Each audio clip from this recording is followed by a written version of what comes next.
the most realistic online racing sim ever made. This is iRacing. Detailed laser scan tracks, fully dynamic real world cars, and over 50 series to choose from. 6 online world championships offering over $100,000 in annual prizes. This is the original esport racing game. This is iRacing.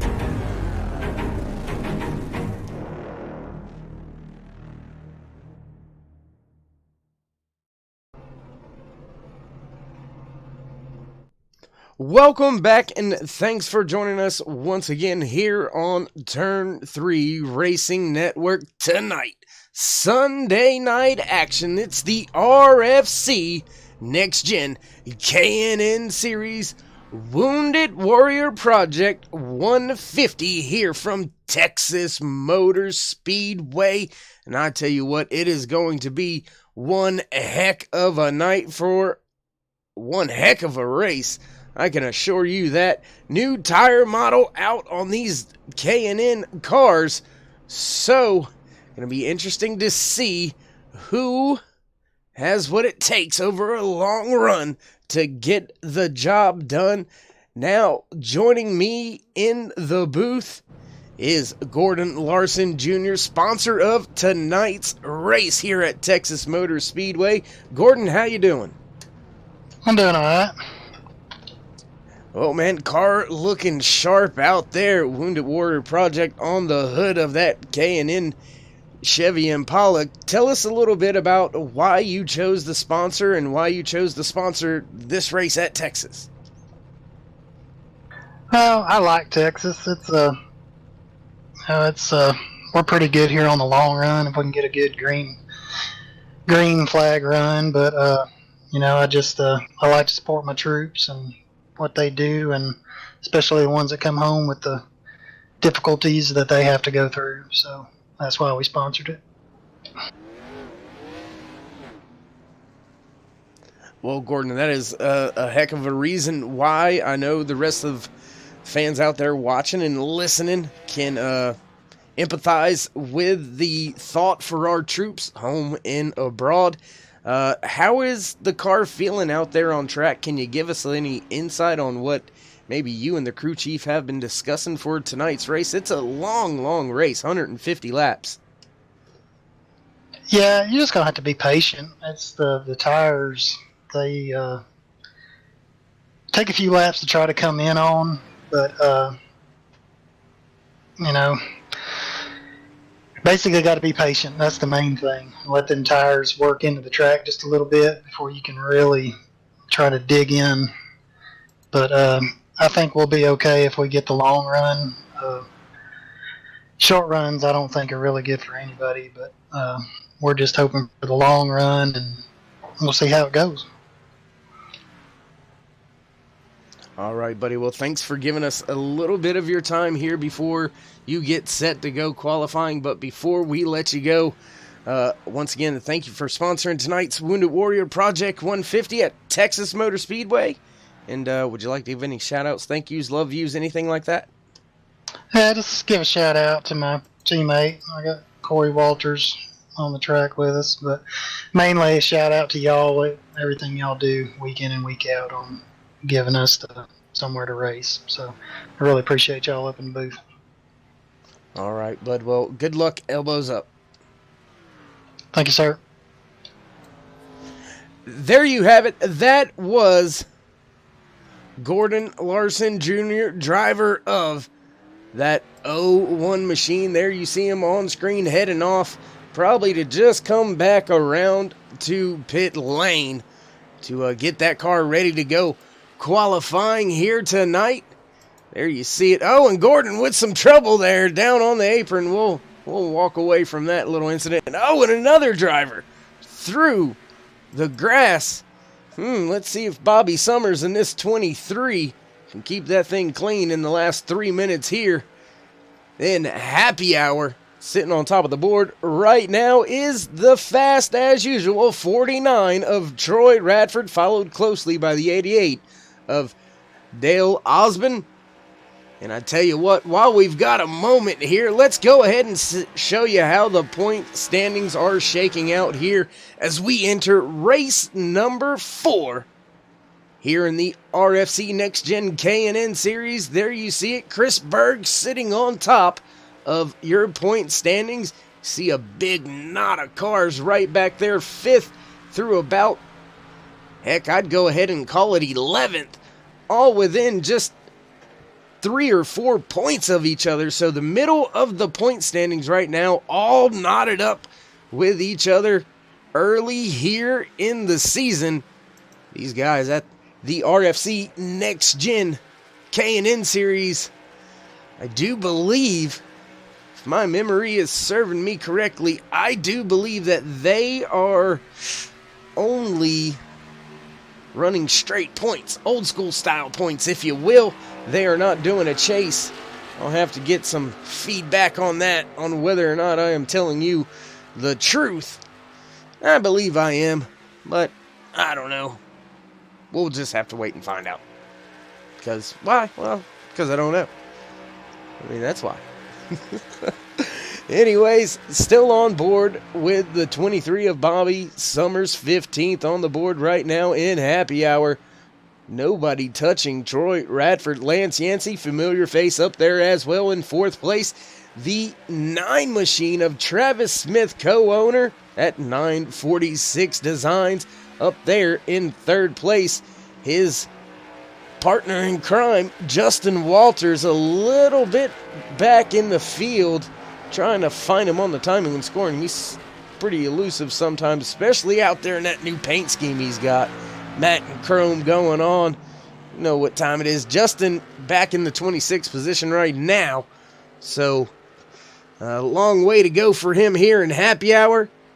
And thank you once again to the great, lovely, and all-knowing Jags for helping a brother out in the booth, shooting all the stats and info in my ear when I need her to. Confirming no chase in this K&N series. So, gonna have to get what you can get old school style. And we are just now about ready to swap on over to qualifying. These drivers gonna get the final 10 seconds or so before they start heading out on track. So we will step away to a little bit further view, a little bit of scenic for you, show you all the great stuff here at Texas Motor Speedway, Fort Worth, Texas. There you see it if you want to show up to the track. It is an absolute amazing facility. Gonna give you some track facts here momentarily. We'll wait to see who we got out on track. Looks like the 88 of Kenneth Dale Osborne first to jump out on track. Lance Yancey also out on track already. So we will join the 88 of Dale Osborne as he's already coming up to speed, coming off pit road now. Cody Terry in the 22. Justin Rigsby also out on track in his 99 machine. Troy Radford in the 49, sitting at the end of pit road. Tyler Hilton, Chris Metford, all just kind of hanging out right now. There you see Osborne running the middle to high lane on his first lap. Gonna try to make his next lap the lap that counts. This is his first up to speed lap, so he is going to be hugging the high line, I believe, especially down the backstretch. There you've seen him.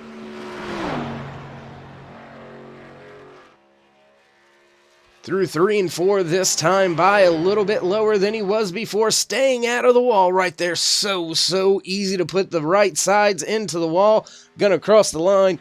Obviously in the pole position as of right now. First car to make his laps count. Eric Blount in the 6th slots himself in 2nd. And Lance Yancey jumps to the top of the board. We'll stick with Kenneth Osborne here as he's making his way back through, I believe, already 3 and 4, coming around for his 2nd time lap. So this is the money lap for for him. Let's see what he gets done. Can he go back to the top of the board? No, he can't. Only good enough to slot in second. And there you see Lance Yancey coming across the line, improving his time. We'll jump back now with the 82 of Tyler Hilton as he begins his second timed lap of this qualifying run. Just a little under 8 minutes left to go here in qualifying. Looks like the 37 of Cole Day sitting at the end of pit road. Bobby Summers in that 23 machine inside the top 10 in qualifying right now. Tyler Hilton in the 82. Where's he going to shake out? We'll have to wait and see. Can he improve his position all the way up to 5th? Good jump for him. Troy Radford only slotting in 4th position. So right now, Cody Terry in that 22 machine. There you see him. I believe Cody is beginning to wind it on down, but he went out there, grabbed that pole away. Provisional pole now belongs to the 22 and his crew. Cody Terry getting the job done. 7 minutes left to go here in qualifying. The 37 of Cole Day crosses the line, getting up to speed. He'll come around. Let's see where he will shake out in his first time lap. Also, turn 3's very own Muth in the booth. Roger Muth out there in the 39 machine. He's getting up to speed. We'll take a look back with Roger here in a minute. Check in on him. Chris Berg also on track. 45 of Douglas Wasaki also out there.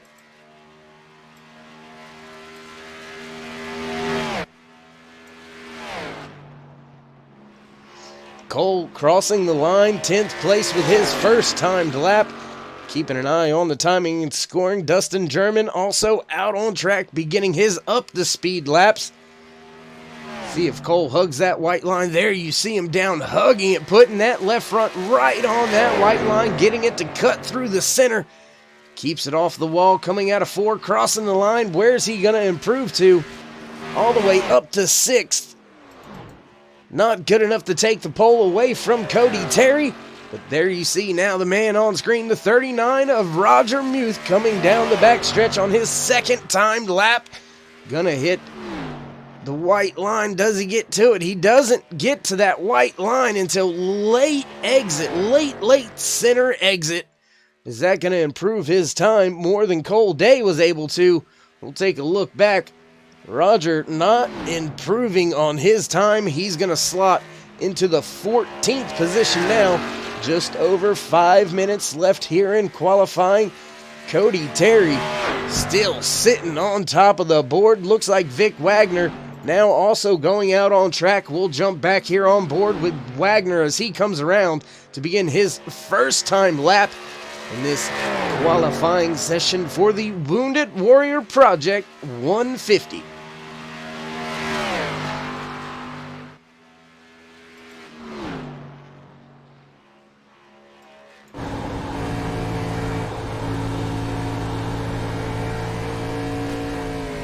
Oh, and into the wall goes Wagner. His lap is gonna be over. He's only gonna slot in now about the 15th position or so. Chris Medford also out on track, all over that white line down there. Scrubs the wall as well. Drivers trying to get all they can, scrubbing up against the wall. That's not gonna be what you want. That's not gonna be good for a fast time. So some drivers with some tough luck. Looks like everybody that wanted to qualify has qualified. 18 cars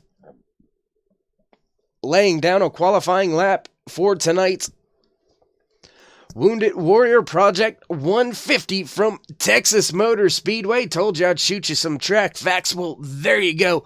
The home of Big Hoss. If you haven't seen it, man, they have the most gigantic, enormous, colossal TV screen that you can lay your eyes on. I mean, it's freaking huge. Absolutely huge. But anyways, there you see the degree of banking different in 1 and 2 as it is in 3 and 4. And as a matter of fact, the front stretch and back stretch also have 5 degrees worth of banking. So nowhere on this track except for pit road as a flat racing surface for these RFC K&N Series drivers. And if that doesn't put it into perspective for you, look at the acres. 1,500 acres is encompassed by this absolutely massive, huge, beautiful racing facility known as Texas Motor Speedway down here in Fort Worth, Texas. 2.5 minutes left in qualifying. Does not appear like anybody else is going to be coming out to try to get any laps in before we go green flag racing. So, yeah. Let's, I tell you what we're gonna do here. And I hope this does not come back to bite me in the butt. But, you know what? I'm going to play it safe. Was going to go ahead and see if I could catch a word or two with your provisional pole sitter, Cody Terry. But don't want to really jinx him.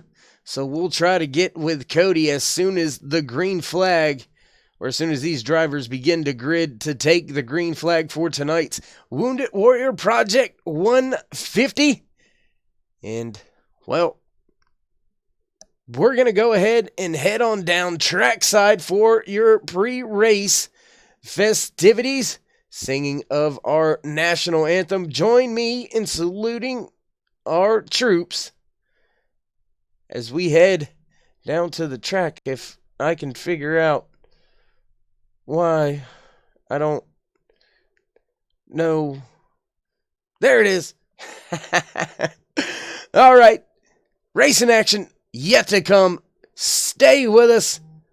We'll head trackside for our national anthem. Join me in saluting our troops home and abroad here on Turn 3 Racing Network. Oh, say, can you see by the dawn's early light what so proudly wailed at the twilight's last gleaming, whose broad stripes and bright stars through the perilous fight o'er the ramparts we watched were so gallantly streaming, and the rockets regular their bombs bursting in air gave proof through the night that our flag was still there. Oh, say does that star-spangled banner yet wave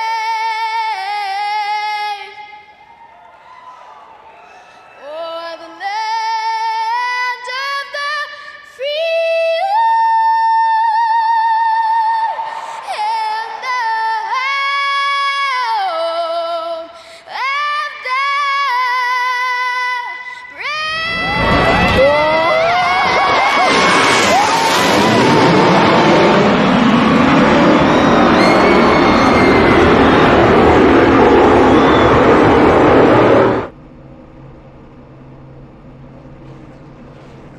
Man, oh man, if that doesn't get you ready for some great racing action, I don't know what will. Thanks for sticking with us here at Texas Motor Speedway.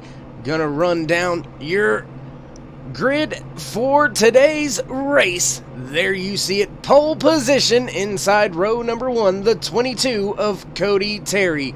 Starting to his outside, the 6 of Eric Blount. Row number 2, the 67 of Chris Berg, followed by the 77 of Lance Yancey. Row number 3, the 49 of Troy Radford, and the 99 of Justin Rigsby.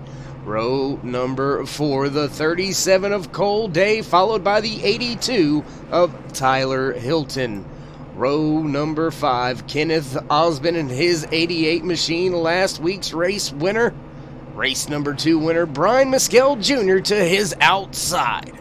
Row number 6, the 23 of Bobby Summers and the 28 of Dustin German. Row number 7, the 98 machine of Thomas Light, followed by the 39 of Roger Muth. Row number 8, the 13 of Vic Wagner and the 76 of Chuck Mobley. Row number 9, the 45 of Douglas Wasaki, followed by the 84 of Chris Medford. Row number 10 here tonight, the 9 of Travis Smith, followed by the 19 of Rick Reinert. Row number 11, the 08 of David Smith Jr. and the 5 of Brandon Hartwell. Row number 12, the 51 of Dylan Blankenship and the 57 of Damon Cox. Row number 13, the 8 of Kendall Levron and the 46 of Justin Walters. Row 14, the 14 of Corey Walters, followed by the 4 of Matthew McMeekin. Row 15, Gordon Larson Jr. and Jeffrey Vandervoort. Row 16, Craig Lerman and Adam Novak. Row 17, Alan Westman and Ray Radford. Row 18, Michael Massengill and Donald Bennett. That concludes your field here for tonight's race. We are set to go green here at Texas Motor Speedway on Turn 3 Racing Network. It's the Wounded Warrior Project 150. Pace car has made that left-hand turn, field ready to go. Cody Terry brings them to the line. Green flag is out and we're off at Texas Motor Speedway, side by side all the way through the field. Cody Terry inches out ahead of everybody just a little bit as they head into turn number 1 and 2. One car blinking a little bit out of scene there. Not sure what that's all about. Cody Terry with a good lead so far, already looking at about a tenth or two over the field. Excuse me, sorry, front of the field starting to spread themselves out just ever so slightly.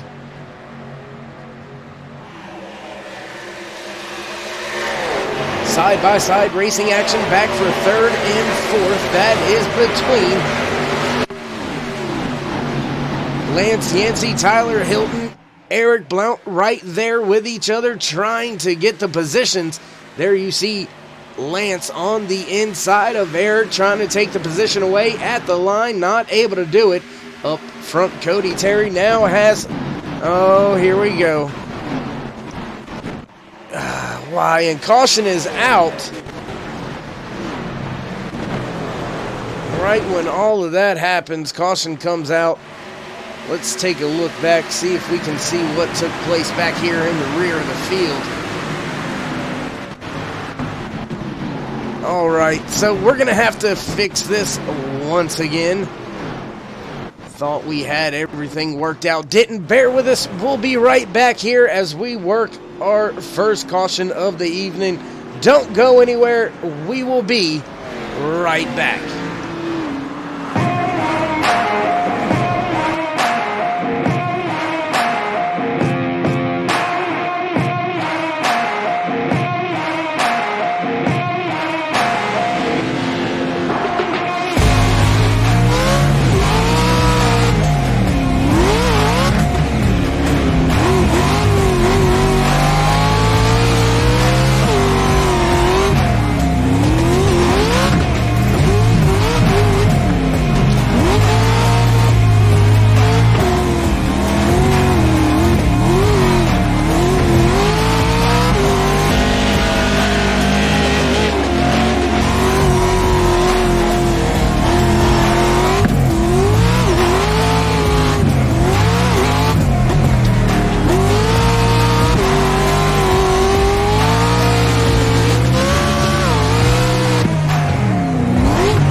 Welcome back, ladies and gentlemen. Problems should be solved. A little bit of technical difficulties having to be worked out once again. Got everything situated and worked out. Should be good to go here. Field is under caution for the first time here tonight at Texas Motor Speedway. And man, a little bit too early to really say how this race is gonna go, but I can tell you one thing, business is about to pick up. There's one thing that we all know as race car drivers: cautions do breed cautions. Whether you want to buy into that theory or not doesn't matter, it does happen.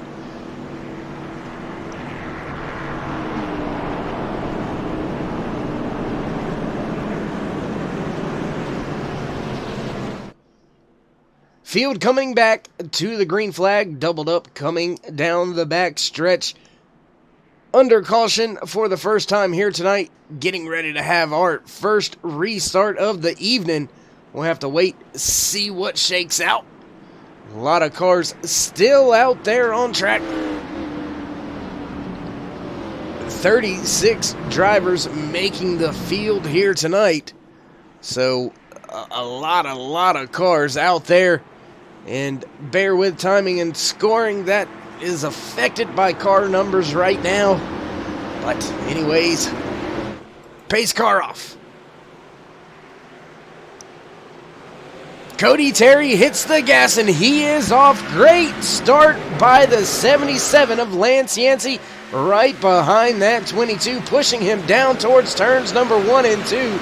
Lance able to take that second position away from the 67 of Chris Berg, the 6 of Eric Blunt, now trying to maintain that 4th position as the field makes their way down the backstretch. There you see them 2-3 wide back through the rear of this field.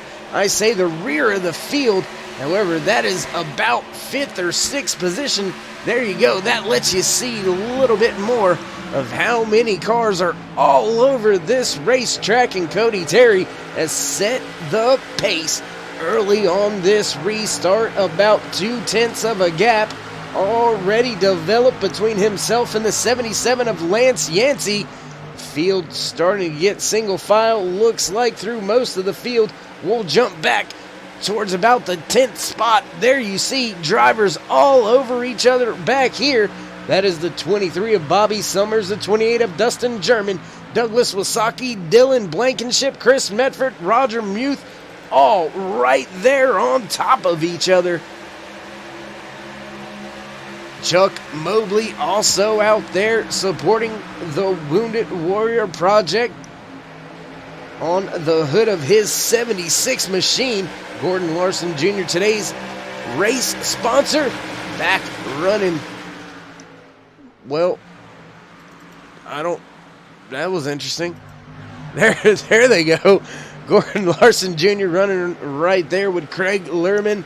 That's back around the 22nd, 23rd position. Chris Berg now looks like he may have dropped a little bit through the field. We'll go back up front with our race leader, Cody Terry, still leading the field. Lance Yancey now almost a half a second behind as this field beginning to make their way around this track. And what is going on? I tell you what, sometimes things... computers. That's all I gotta say. Sometimes, yeah.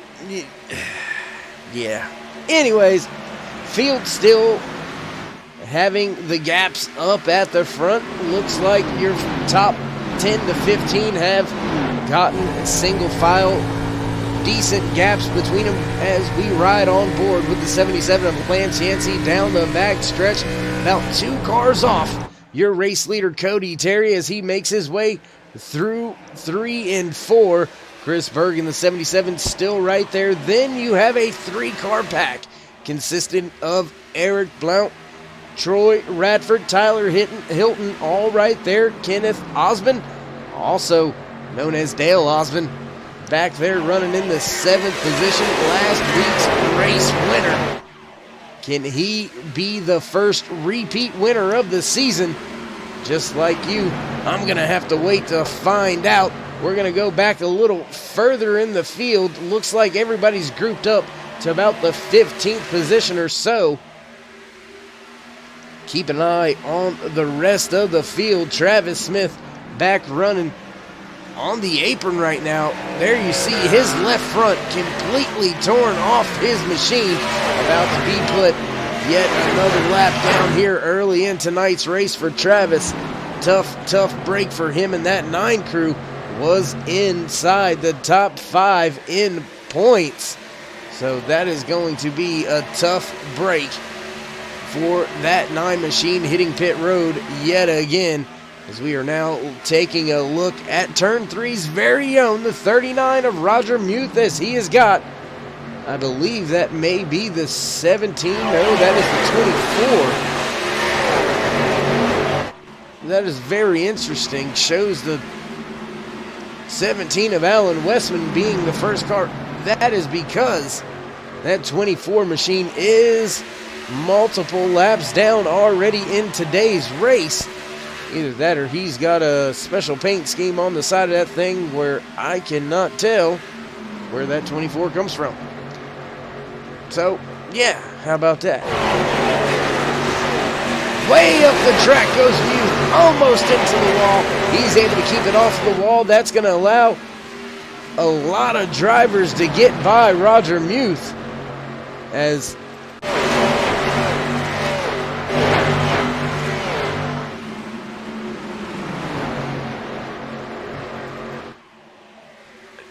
back up at the front, however, Cody Terry has not been able to step away from Lance Yancey, who is still all over his rear bumper, working through 1 and 2, coming off now down the back stretch. Chris Berg still holding suit. Troy Radford was able to get by Kenneth Osmond to run in the 4th position. There you see Troy trying to make up a little bit of time. Field very spread out already, over 6 seconds back to the driver in the 22nd position, Craig Lerman, in his 43 machine. So laps clicking off at a rapid pace here tonight. We are on lap 19, coming to lap 20 out of 150 here tonight for the Wounded Warrior Project. 150 here on turn 3 Racing Network. And I tell you what, ooh, battle for the lead. Close racing action right there.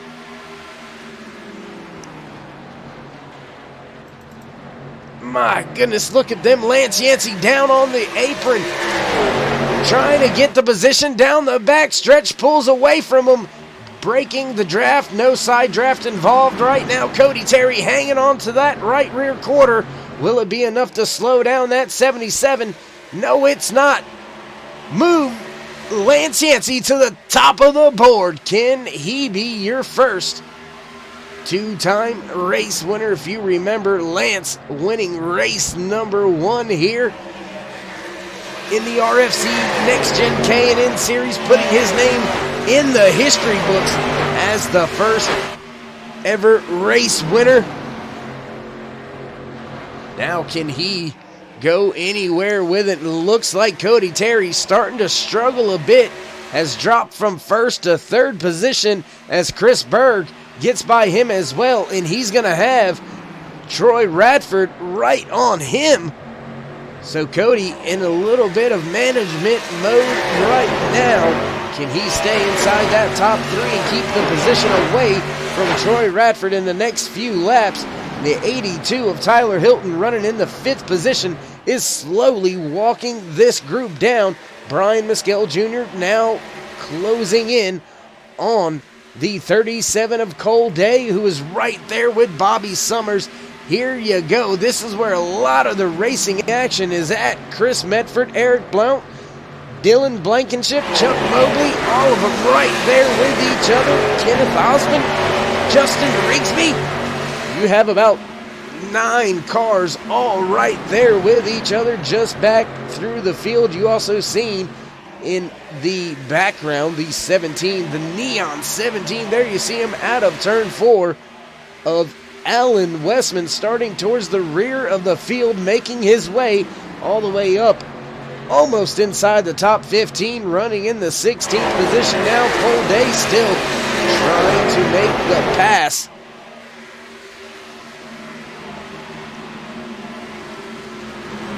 But he is mired right now in a place he does not want to be just yet. Just gets by Osmond. Osmond now having to deal with Brian Mescal Jr. in that 33 machine running the lower lane. Is that going to be the lane to be in during long green flag runs? Looks like, oh, Osmond into the wall a little bit. Everything okay down the backstretch. Takes it back off the wall, gives up some positions. Caution is out, though.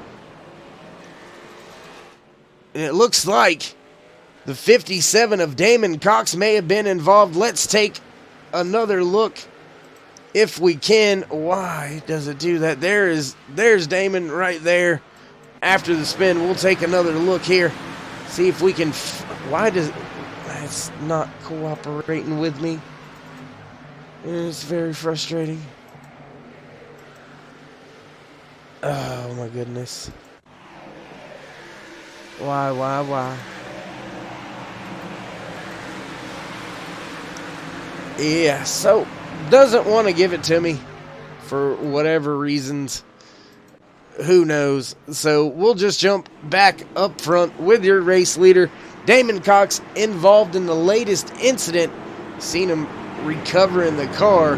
Not sure why the guys in the production booth don't want to hit the right cameras, but is what it is. Damon Cox with some trouble here early in today's race. Lap 26 out of 150.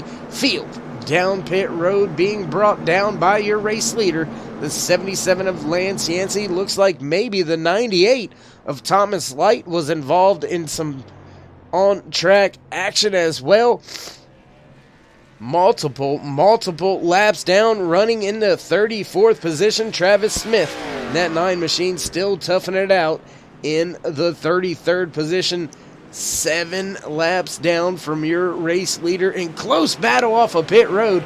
Lance Yancey able to get the job done. So he will take the green flag once again here tonight as your race leader.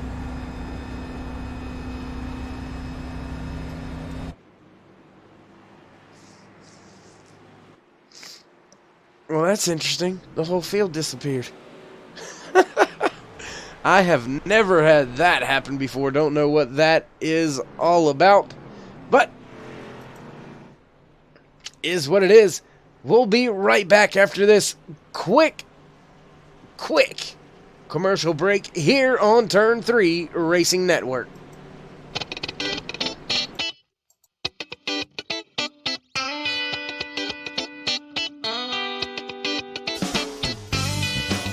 Oh, hi. What's your name?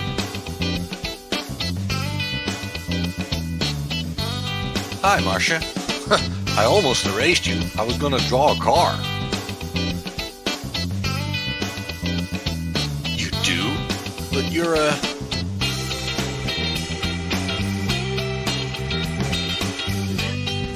Well, I don't know. A racing driver?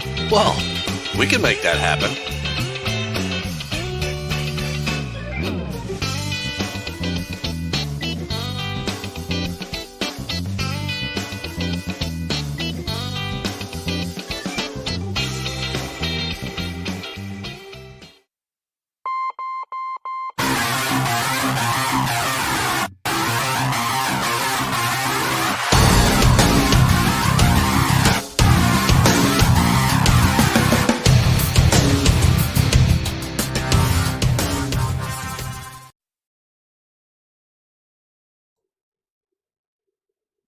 Welcome back. Thanks for rejoining us here on Turn 3 Racing Network. It's the RFC NextGen K&N Series Wounded Warrior Project 150 live here from Texas Motor Speedway.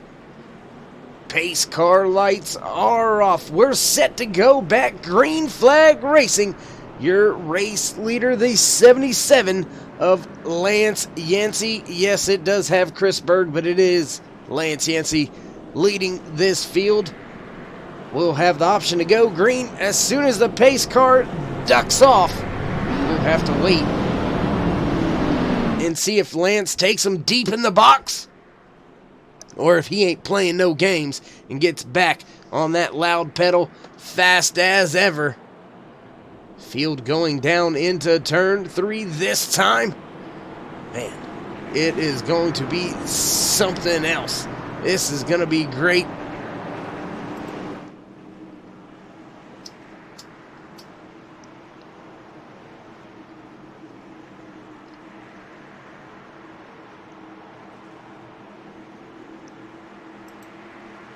Pace car is off field in the hands of your race leader, the 77 of Lance Yancey.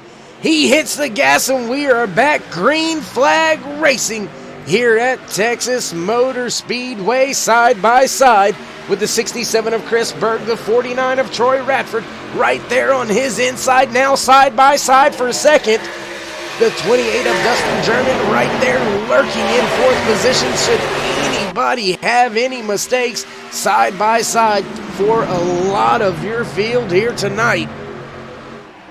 On this latest restart, now you see Chris Berg losing a little bit of a ground as Dustin German has made that 28 machine stick to the bottom. He has made the pass and in to third place, the 37 of Cole Day. Now up, the caution has flown on the racetrack. We'll take a look back, see if we can't see anything that's happening. Looks like maybe Douglas Wasaki and some of the drivers back here may have been involved. We'll take a quick look at the turn 3. Oh my goodness, Vic Wagner flipping down the track. My God, that is a brutal wreck. Let's take a look at this. Looks like one driver up there into the wall. Through the grass, back up onto the track, and Wagner goes flipping. Oh, drivers not being able to slow up. Eric Blount also involved. Let's take a look one more time, if it will let us, on board with this 13 machine as he goes for his ride. Through the grass, there you see it on the wall, and around he goes. Oh my. Oh. Jeez. Whew. That's tough. That is tough, and it's going to bring an abrupt end to the night for the 13 machine of Vic Wagner. And now we will rejoin your race leaders up at the front. There you see Flagman getting an arm workout in, trying to build the biceps, work them triceps out. Up there waving the flag for all it's worth. Lance Yancey still your race leader. Troy Radford finds himself in second.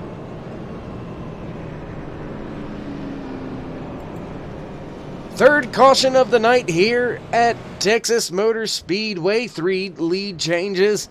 So Cody Terry leading 19 laps. Lance Yancey leading 12. Chris Berg leading 1 lap. Here tonight, those are your race leaders. And I tell you what, things starting to get a little hairy out there on track for a lot of drivers. Looking back through the field, a lot of drivers torn up. Looks like Damon Cox has been able to repair his machine, get back out there on pit road. He finds himself running around the 20th position as we sit right now. Looking through timing and scoring, not sure if any of these drivers are going to hit pit road this time by. No, they don't. Great on-board cameras being brought to you tonight by Turn 3 Racing Network. And I tell you what, while we're under caution, let's give you a little perspective up here from the blimp. Aerial coverage provided for tonight's race by Haywood Elite Wrestling Club out of Bethel, North Carolina. Shout out to WNC Elite as they went to Tennessee for the AAU Top 100 individual and team duel wrestling tournaments this weekend, walking away in 4th place for K through 6th grade, and then the middle school division also walking away with 4th place. Great job by a lot of great young men out there involved in WNC Elite, Haywood Elite Wrestling Club, 828 Wrestling Club. Man, see y'all in the practice room later this week. Grind never stops when you're grinding for greatness.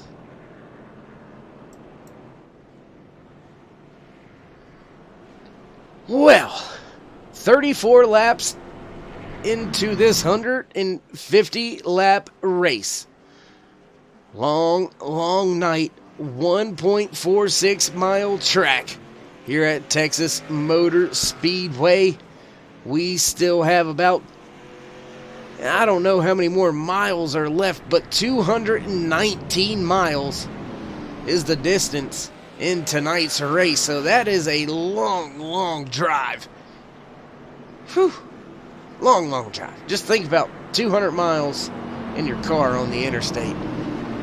Not fun. Not fun at all. A lot more fun when you're out here in a race car, driving around at almost 180, 200 miles an hour. Nonetheless, your race leader, Lance Yancey, right behind the pace car. Ford Buttstain will make the left-hand turn once again. We will get going. Green flag racing on lap 36 out of 150. And, yeah. Let's go. Pace car's off onto pit road. Yancey on the gas. We're back. Green flag racing. Troy Radford struggles to get his 49 machine going. Gets it going just enough to drop down in front of the 28 of Dustin German, running in 3rd place. Chris Berg in the 67 slots in 4th, but he's got Cole Day and Tyler Hilton right there with him. Early leader Cody Terry right there as well. Brian Mescal Jr., Matthew McMeekin, all within your top 10. Running as we are on track. Looks like McMeekin going to the rear of the field, running the high line. He is just in front of Alan Westman. Roger Muth right there as well. Kendall Levron, Gordon Larson Jr., Kenneth Osmond, Gordon Walters, Rick Reiner, Damon Cox.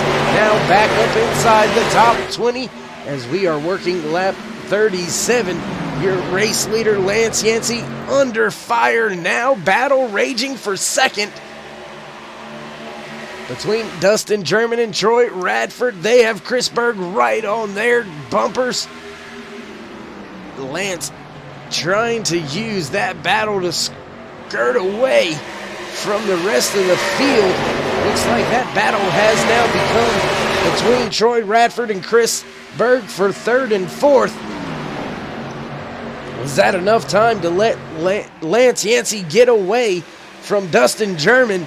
Dustin now has about a 1.5 to 2 car gap between himself and 3rd place. Troy Radford still right on his rear bumper. Back through the field, running in the 6th position, Cody Terry, your early race leader.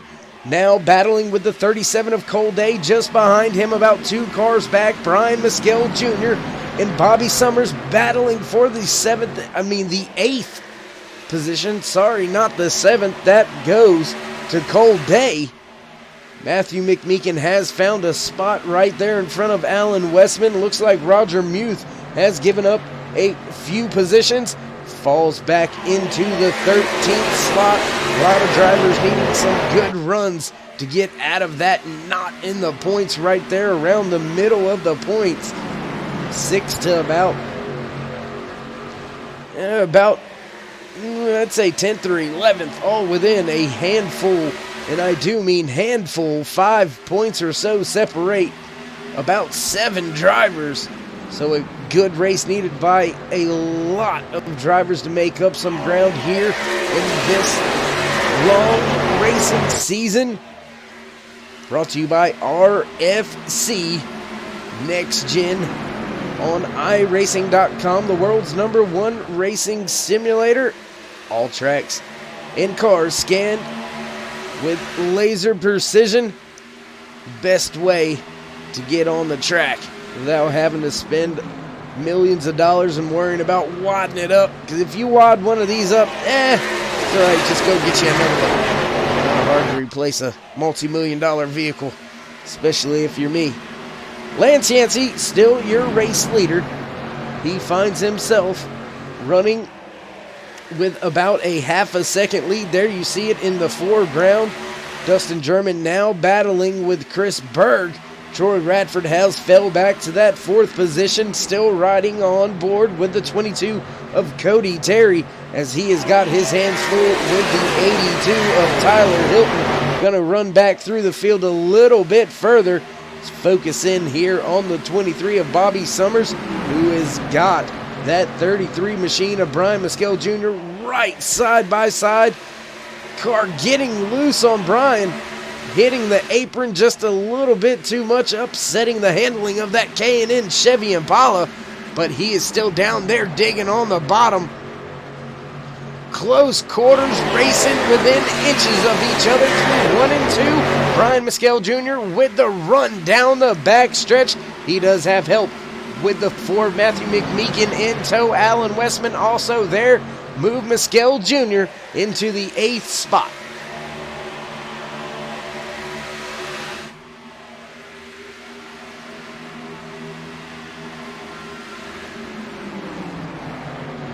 While the battles are raging on through the field now, you see side by side Matthew McMeekin, Bobby Summers coming off of turn 2, Alan Westman right behind them. Nothing going on up at the front. Lance Yancey has stepped it out, starting to increase his race lead half a second on the 28 of Dustin German as we run right now. And it looks like a man falling back through the field, the 39 of Roger Muth. Let's go back here. There you see him right there. He has given up a few positions since the drop of the green flag on this latest restart.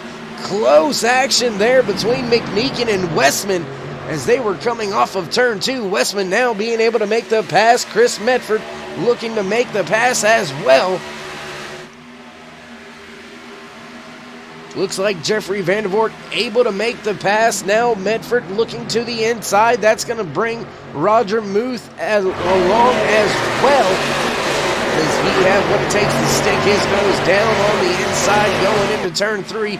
We'll have to wait and find out. No, looks like he's going to keep the position. That is the 13th spot. The 23 of Bobby Summers maintaining what he can after losing 3 positions to some faster cars. Make that actually a lot more than 3 positions, as Brian Mescal Jr., after making the pass, has found himself running in the 8th position after he made the pass on Summers. So Summers dropping 4 to 5 places in just about 3 laps. And now Brian Mescal Jr.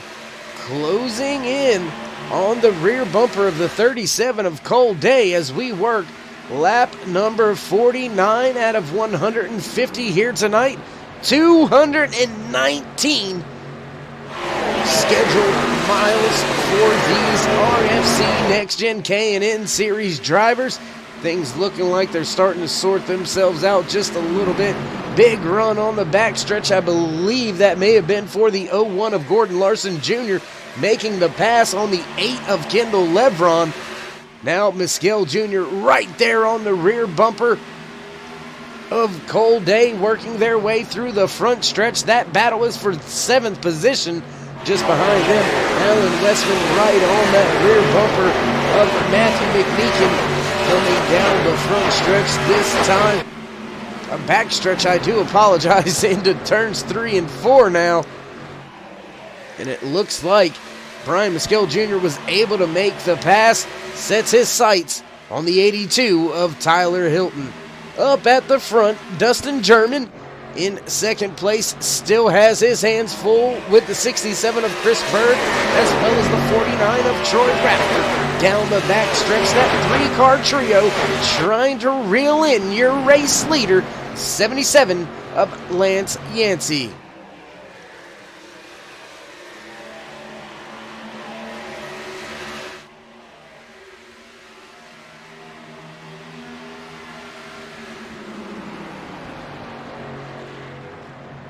Still green flag racing, still trying to catch Lance Yancey in his fast 77 BP Chevy Impala as he leads this field now for 31 laps. Gonna make it 32 when he gets back to the race.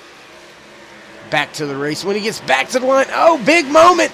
Will he lead this lap? He will still lead this lap.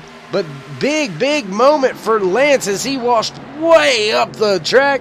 That's going to allow that 28 of Dustin German to make the pass and has Yancey worn out his tires as he is falling deep in the field now. Second, third, battling to keep fourth as Troy Radford in the 49 machine dig in on the bottom. Oh, slide job right in front of him to take the third position away. Lance Yancey with a big moment that last lap, all within one lap, losing 3 positions from first to fourth.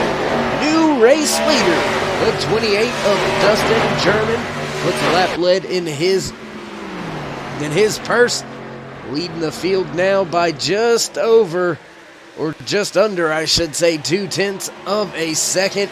Chris Berg still battling and dealing with the fast 49 of Troy Radford, and you can see it already. Lance Yancey struggling to keep pace with your top 3.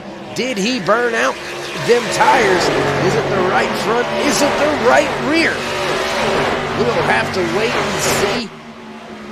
Maybe we can get a word with Lance during or after the race. Should we find ourselves some time to provide that information? Side by side now back through the field. Brian Mescal Jr. is on a tear right now through the field. Talk to Mescal Jr. about halfway through happy hour, and he was not a happy race car driver. He did not like the way his car was handling, did not like the way it was feeling, and was very upset on the way things were looking for tonight's race. There you see his information for tonight. Started in 10th, up to the 6th position, was a little bit lower than that. Not sure why the lowest position isn't popping up correctly, but nonetheless, Brian Mescal Jr. on a tear as of late. He started battling when we first seen him for inside the top 10, and he has driven his way back up into the 6th spot. There you see just in front of him, Tyler Hilton running down Lance Yancey, who was putting on a just torrent pace, and I believe he has raced the tires off of his 77 machine. And could that slowly be happening to this 33 as he's got his hands full of Cole Day? He had gotten around Cole about 10 laps ago, but Cole has not went away. Alan Westman and his 17 machine also right there with this battle. Westman making up a lot of ground in tonight's race as well. We'll have to keep an eye on him for the Ironman Award coming up through the field. Let's take a look. Started way back in 33rd and is all the way up now into the 7th position as Brian Mescal Jr. had to give way to Cole Day as well as Alan Westman. So put Westman up into 7th, and I would have to say he is making a very strong case for the Ironman Award here at the Wounded Warrior Project 150, live from Texas Motor Speedway.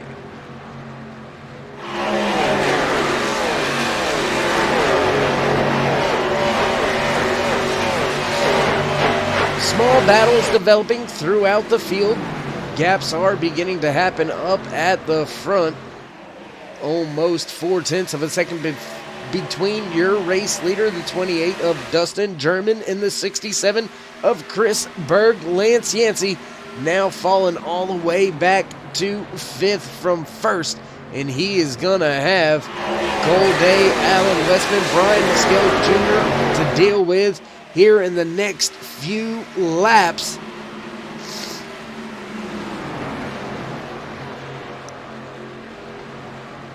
Looking for some battles on track. Looks like the 23 and the 39 of Roger Muth having a little bit of a battle. Cody Terry, ever since the drop of the green flag, he led about the first 19 laps of the race.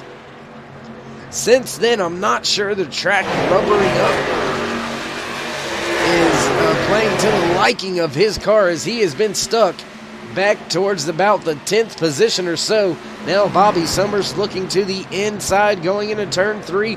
Give the position to Summers. Drop Cody out of the top 10. And now Roger Muth in that 39 machine looking to the inside, as we have got green flag pit stops underway. Tyler Hilton has brought his machine down onto pit road. We are about 36 laps into this green flag run. 88 laps left to go here tonight through the Wounded Warrior Project 150. Now slot Roger Muth into the 10th position. And Lance Yancey hitting pit road. Cody Terry on pit road. Looks like that may be the 19 of Rick Reiner, also hitting pit road. Dustin German, your race leader, now a 7/10 second lead over Chris Berg. He's staying out on track down into turn 3. Will he decide to hit pit road this time? We'll keep an eye on him. Looks like he is going to bring it down on pit road. Chris Berg, Troy Radford, Alan Westman, all onto pit road. Cole Day stays out for another lap. He's going to inherit the race lead, as I believe the fuel mileage is right at the 42 laps.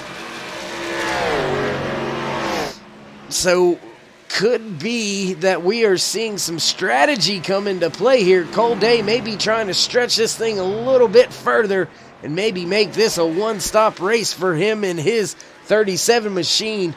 As we say that, he ducks on pit road this time by. That's going to give the race lead to the 4 of Matthew McMeekin, who has Brian Mescal Jr. just behind him. Bobby Summers in the 23 machine also still out on track. Looks like the 19 of Rick Reiner was not the one that I seen hit pit road, so he is still on track running in the 4th position. Things are going to get all shook up here, as I believe that got these 3 drivers hitting pit road this time by. Almost a big moment there getting onto pit road. That could have been very dangerous there for the 33 of Brian Mescal Jr.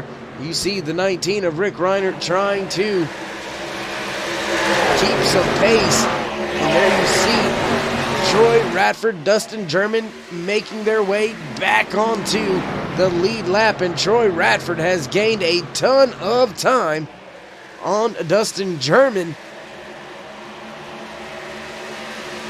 Chris Berg also with a great pit stop. He is right there as well. Tyler Hilton right there as well with Dustin German. Green flag pit stops now seeing about the top 7 drivers on track yet to make their pit stops. Bobby Summers still leading your field in the 23 machine, staying out on pit road for an extended stay. Looks like he's going to possibly be able to stretch this to one more pit stop. I think most of the other guys are going to have to pit yet again. And I think we will see when all of this shakes out and is done. Man on screen, the 28 of Dustin German will regain the race lead. Tyler Hilton with the early pit stop has found his way into the 10th position, but what will be second once this green flag pit cycle shakes itself on out. Your current race leader, Kenneth Dale Osmond in his 88 machine, Justin Walters in the 46, Craig Lerman in his 43, all yet to hit pit road. They will more than likely be stretching this to a one-stop race from here as well.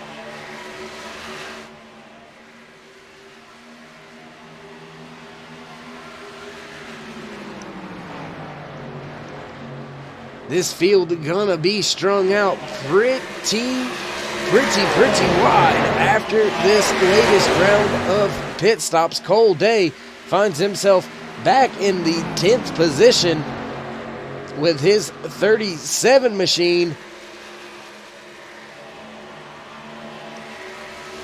And Kenneth Osmond staying on track. Adam Novak staying on track. Your top three still yet to hit pit road. Justin Walters in the 46 machine has dove to pit road. He will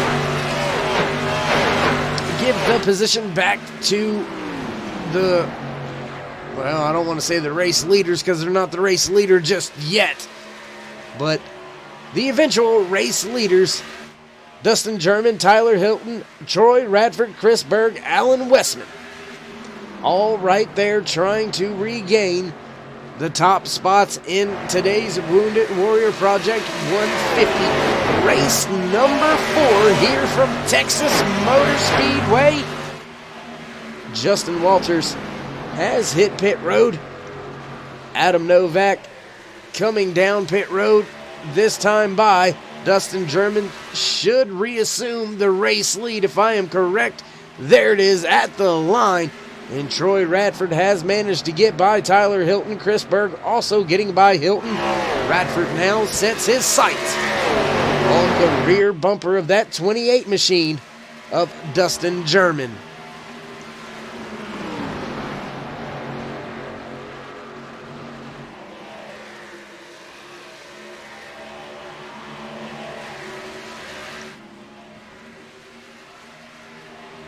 Very interesting timing and scoring, going a little bit wonky there for a second through. Osmond back up to the front of the field. You see the 44 of Adam Novak down on the apron, coming back on pit road after his late round of pit stops. Field looks like it has started to spread itself on out.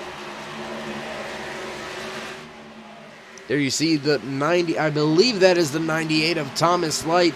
Multiple laps down here tonight in the Wounded Warrior Project 150. Staying out of the way, being courteous and kind. Great racing etiquette there being shown by 98 machine of Thomas Light as your leaders work their way down the backstretch back into turn 3. Dustin German has almost a 4/10 second lead over the 49 of Troy Radford. Chris Berg follows behind, another 4/10 of a second. Tyler Hilton running in the 4th position, just about 1.5 seconds back. Alan Westman up to the 5th position, rounding out your top 5, almost 3 seconds off of your race leader. But Alan, I think he's pretty much secured and locked up. The Ironman Award for tonight's race started all the way back in the 33rd position and has now cracked that top 5. Rounding out your top 10 in today's race, Lance Yancey in the 77 running in 6th. 7th of 37 of Cole Day. Cody Terry in his 22 machine from pole to 8th place. 9th position, the 84 of Chris Medford, and rounding out that top 10, Brian Mescal Jr. in his 33. Superman, AC Delco, Chevy Impala, Roger Muth. The 39 is in 11th, 12th, the 4 of Matthew McMeekin. 13th, Gordon Larson Jr., Rick Reinert in 14th. In top 15th, the 46 of Justin Walters. Still green flag racing. We have had green flag pit stops here today at Texas Motor Speedway. After all is said and done, Dustin German has reassumed and regained that gap he had over the field Troy Radford trying to run him down, but finds himself a half a second behind your race leader. You can see him. He's just not closing in very much. Same distance back to the 67 of Chris Berg running into third position. Chris Berg with a great run so far this season. Only driver in the field, only driver in the series actually to pull this one off. There you see it right there. 3 starts, 3 top 10s, 3 top 5s. That means this man has ran up front each and every week, each and every race.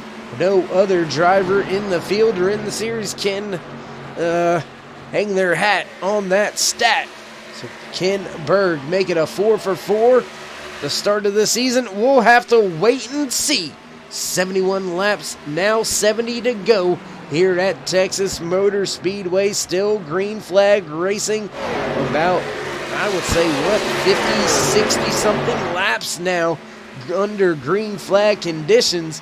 Field has begun to spread itself out just slightly. Not a lot of close battles out there on track. We're going to keep our eye, though, on this 82 of Tyler Hilton, Chris Berg, and your race leader, Dustin German, up here at the front. Tell you what, while we have a second, we're going to step away for a little side commercial. You won't miss any of the race action. However, as we're going to go side by side here on Turn 3 Racing Network.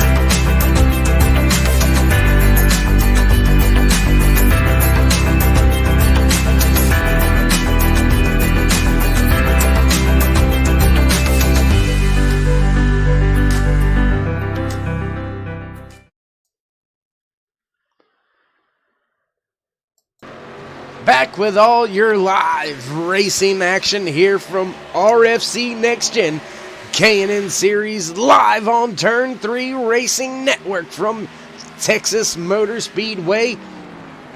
This is race number 4, season number 1. Here in the RFC NextGen K&N Series, we are running the Wounded Warrior Project 150. While I got a moment as we watch Chris Berg. Oh my goodness, what's going on? Don't do that. Don't do that. Don't do that. Chris Berg able to get by the 49 of Troy Radford while we had our side-by-side running there. And while we have a moment, want to give a shout out to you, the fans, the friends, the family, the viewers here on Turn 3 Racing Network. Thanks for tuning in. Thanks for liking. Thanks for subscribing. If you haven't already, go ahead and hit that thumbs up over there. Click the subscribe. Smash the bell over on the right.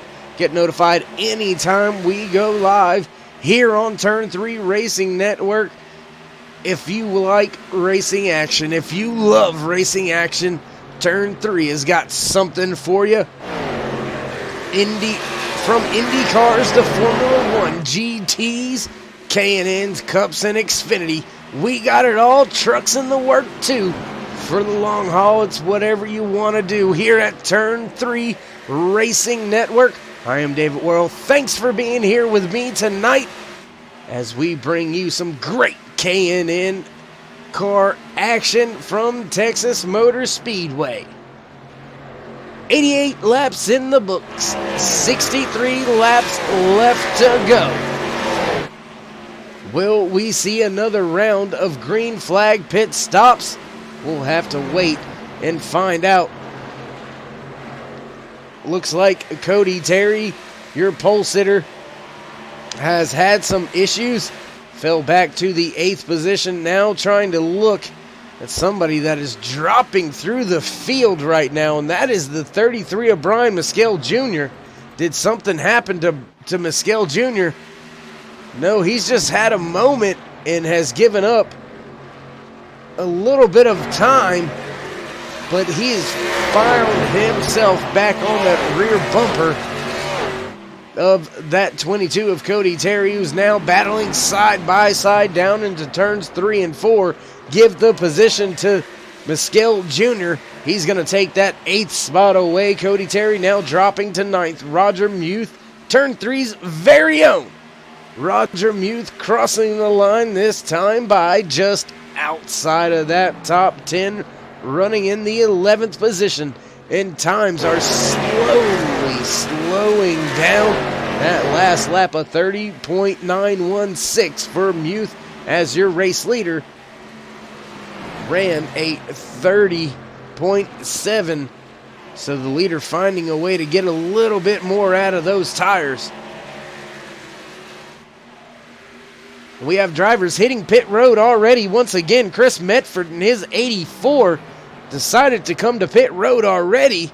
Not sure I like that racing call right there. 60 laps left to go. Oh, Muth almost into the wall. My goodness. He had that thing hung out there. Right rear quarter, almost, if not scraping the wall a little bit. Oh, looks like we have some more drivers hitting pit road. That may be the 22 of Cody Terry. So drivers may be splitting the rest of this race up. But I tell you who that might benefit. That may benefit Brian Mescal Jr.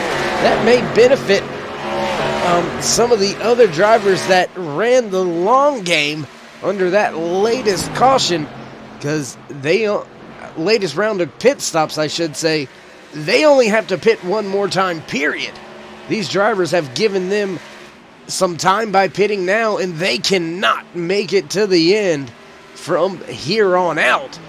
So they're going to have to pit again, so they're going to give up that time twice to the rest of the field. Not sure I'm liking that call from the crew chiefs on some of the drivers' pit boxes as of right now, but we all know it. I've been wrong once. I'll be wrong multiple more times. Roger Muth in the 39 hitting pit road this time. Your race leader still with an enormous lead. 1.5 seconds over the 67 of Chris Berg. Tyler Hilton finds himself 2.5 seconds back from your race leader, Dustin German.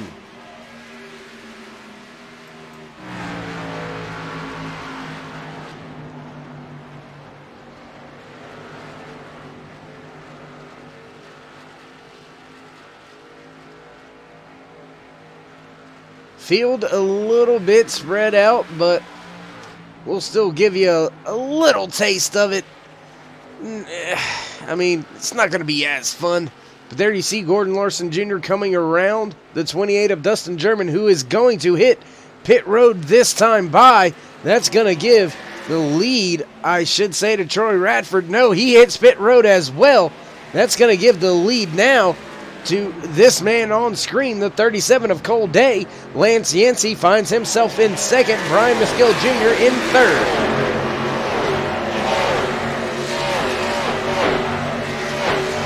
A lot of different strategies coming into play here tonight. We'll have to wait and see how it all shakes out. Does Cole Day stay out? Yes, he does.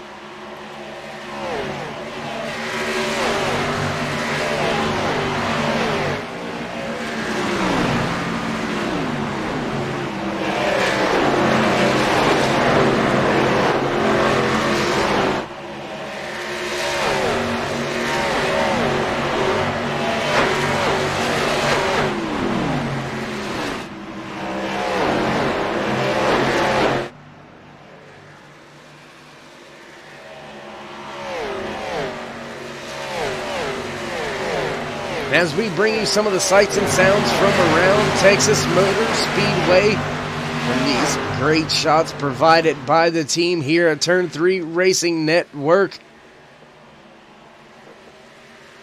Cole Day in his 37 machine. There you see him on pit road in the box. Lance Yancey still out on track. There you see Chris Berg going by, getting himself back onto the lead lap. Alan Westman also back onto the lead lap. Brian Mescal Jr., Justin Walters, Kenneth Osmond still out there on track. These drivers can make it another 7 to 8 laps at least. And that is going to inch them very, very close to making it to the end on fuel. One driver that I have got my eye on right now. This man right here, this 46 machine of Justin Walters, and the man that he is chasing down, the 88 of Kenneth Osmond. Those two drivers, they can stay out another 15 laps or more. And that's going to put them only making one pit stop from here on out. That could vote well for them. Just behind Justin Walters, you do see the torn up machine of his partner, Travis Smith. Both of those drivers, co-owners, co-creators, co-painters over there at 946 Designs. If you haven't already checked those guys out, go on over to 946 Designs on Facebook. Those gentlemen are beasts with the brush. Guarantee you'll love it. Guarantee the satisfaction. That's where I go for all my wraps and paints. 946 Designs. Go check them out. Facebook.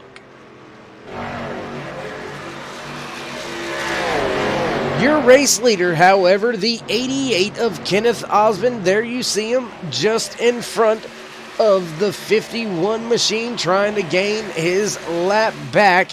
He's going to be able to do so. Some of your front runners have been able to get their laps back as we stay under green for what is our second green flag pit cycle. There you see the 84 of Chris Medford. He's going to get himself back on the lead lap. Last car running on the lead lap now will be that 84 of Medford. Don't know why things seem to hang up every now and again, but they just do, so we'll just keep on rolling with it. Is what it is. Alan Westman looking like he's going down pit road. 30 laps into this green flag run for Justin Walters, running in second. Kenneth Osmond, 29 laps into his green flag run. 48 laps left to go here tonight in the Wounded Warrior Project 150 as we ride along with your race leader, the 88 of Dale Osmond, as he leads what will be his 9th lap of tonight's race. And as I stated earlier, can he become the first two-time winner here in the K&N Series, brought to you by Racing for Calls in NextGen Racing Leagues on iRacing.com, world's #1 racing simulator. Can they get the job done? Can they do it? We'll have to wait and find out, as he is trying to keep Gordon Larson Jr. There you see him just behind him in his Wounded Warrior Project Chevy Impala. Today's race sponsor, Gordon Larson Jr., trying to get himself back up onto that lead lap. Looks like he's going to track him down the back stretch. Now makes the move into turn 3. Easy position for Larson Jr. Put him back onto the lead lap.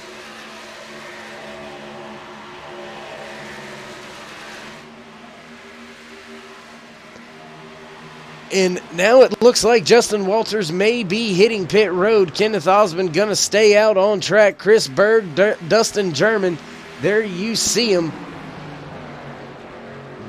riding with the 67 of Dustin German just in front of that 17 of Alan Westman, who has found himself yet another position up into the 4th spot now. Dustin German will reassume the race lead. once the 88 of Kenneth Osmond hits pit road. Kenneth about 5 seconds in front of German. So he is playing with the fuel strategy big time. Seeing a lap down car almost in the wall there.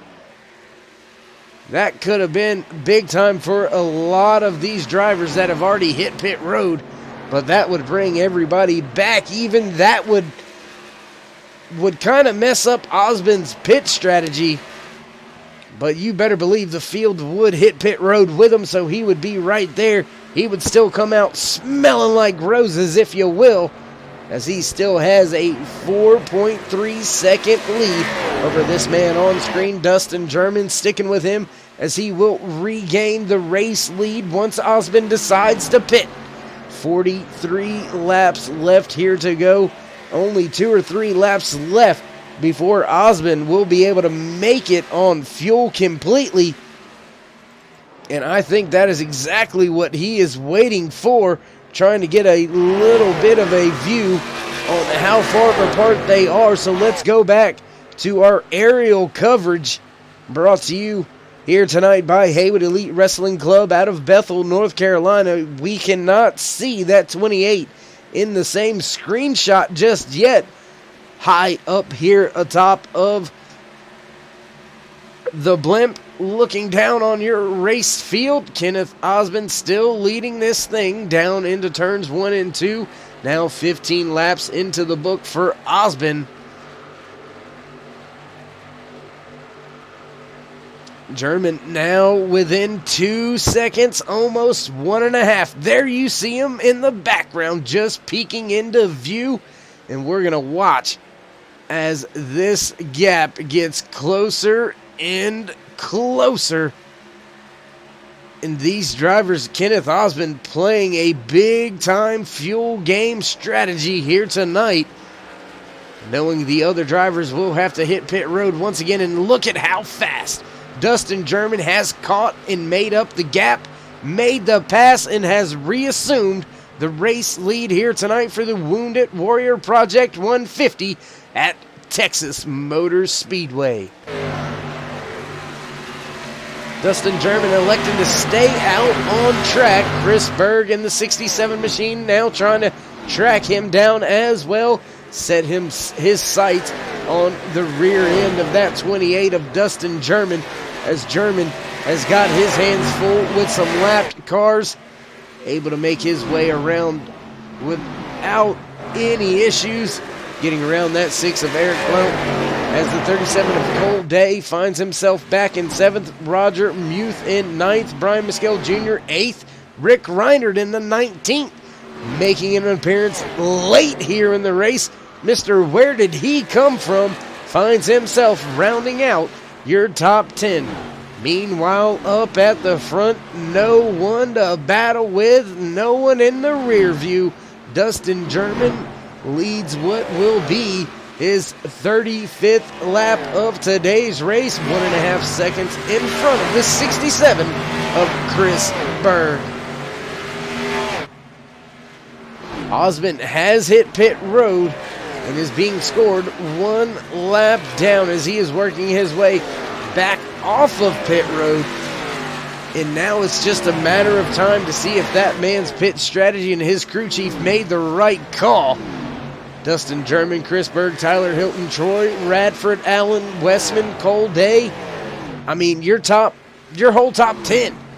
They have all got to come back down pit road before the end of this thing. Looks like Roger Muth making his last stop of the evening. He hits pit road this latest time by Dustin German, working his way down the backstretch yet again. Lap 115 out of 150 here tonight at Texas Motor Speedway. 35 laps left to go when we hit the line this time by your race leader hitting pit road. Chris Berg hitting pit road as well. Tyler Hilton stays out on track and assumes the race lead.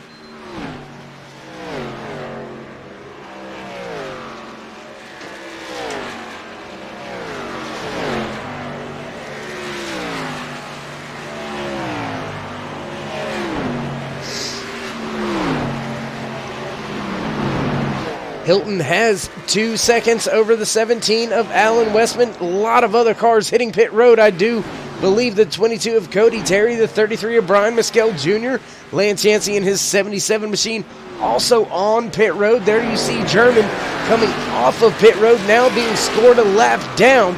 Kenneth Osmond, however, gonna make up some ground on these drivers. He's not gonna have to stop. He can just keep going, and he is wound up, running about 50 miles an hour or faster than Dustin German and Chris Berg. We'll wait. That's going to be a battle, I think, for the race lead, so we'll keep our eye right here on Dustin German. See where Osmond is. There he is just behind them. So Chris Berg able to hit pit road, get off of pit road, and keep himself in front of Osmond. That means Dustin German also staying in front of Osmond. That is going to be a close battle, I tell you what. Few other drivers up near the front of the field. Brian Mescal Jr., Lance Yancey, 17 laps on their tires. They are going to be knocking on the door of making it. Now looking at it, they are nowhere near going to make it. Rick Reinerton, 19 machine, has hit pit road this time by. Gordon Larson Jr. in the 8th position still needs the pit as well. Tyler Hilton leading the field by 3.7 seconds right here, but Tyler will have to come to pit road. He cannot make it 55 laps on fuel.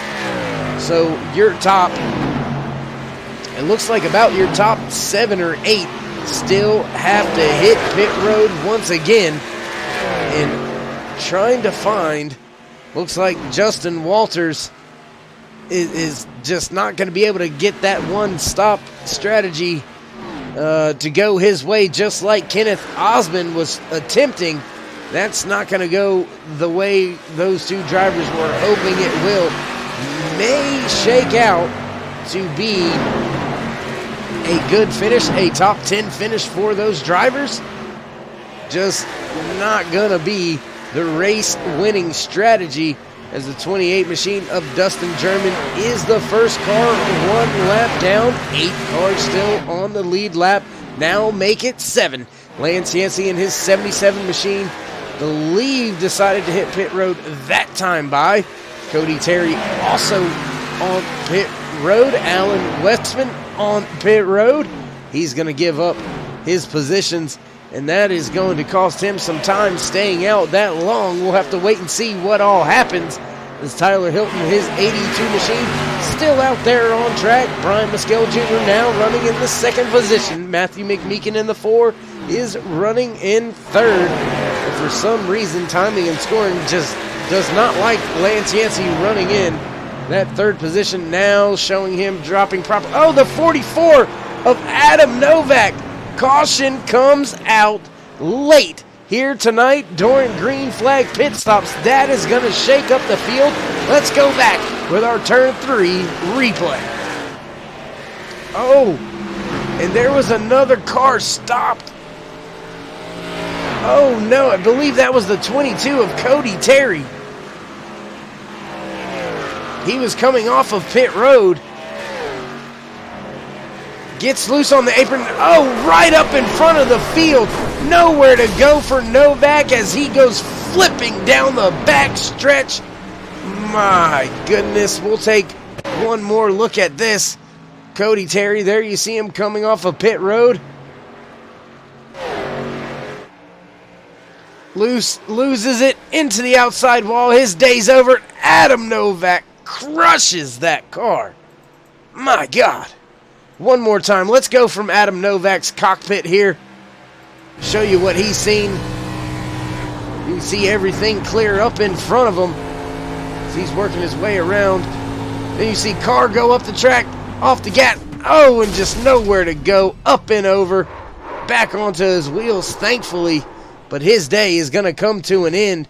And that is going to shake up the field for the rest of this race.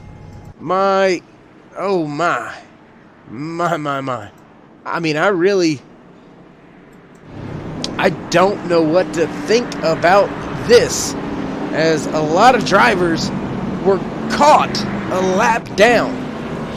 Dustin German caught a lap down.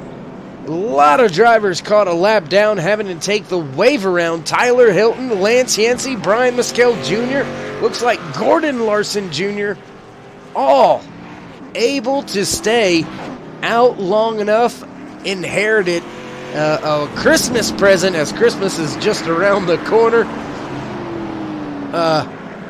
Get a caution late in the race. 125 in the books, 26 left to go, and they are going to have anywhere from, I'd say, about 10 lap fresher tires than the drivers starting behind them on this restart, as, I mean, it's almost the entire field that is going to have to stay out and receive a waiver round. I believe Dustin German was the lucky recipient here of the lucky dog, so that's going to allow him to pit and get out there with fresh tires with your top, I believe it will be your top 4. Excuse me, sorry if you heard that. Coming down with a little bit of, well, a little bit of a cold, but we're going to battle on through it, no problem here. Got my Rays energy drink, Galaxy Burst. If you haven't checked out Rays or Rep Sports yet, I'm telling you what, you are missing out. They have got some of the absolute best tasting energy drinks I've ever had in my life, and if you know anything about me, I've been associated with Monster Energy, Red Bull, I mean, Bang, Rain, you name it. I've tried it. Worked closely with Monster Energy back in my Kannapolis days for Fight Lab MMA Productions. But anyways, yeah, Rays is just phenomenal. Go check those guys out at repsports.com. I'm telling you, will not be disappointed. This stuff tastes like Starburst. It's great.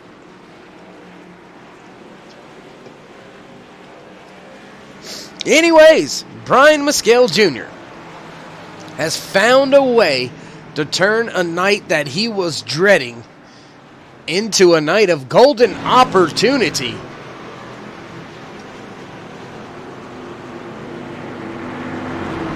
Gonna restart here in second, outside row, outside of that 82 of Tyler Hilton, who is your race leader.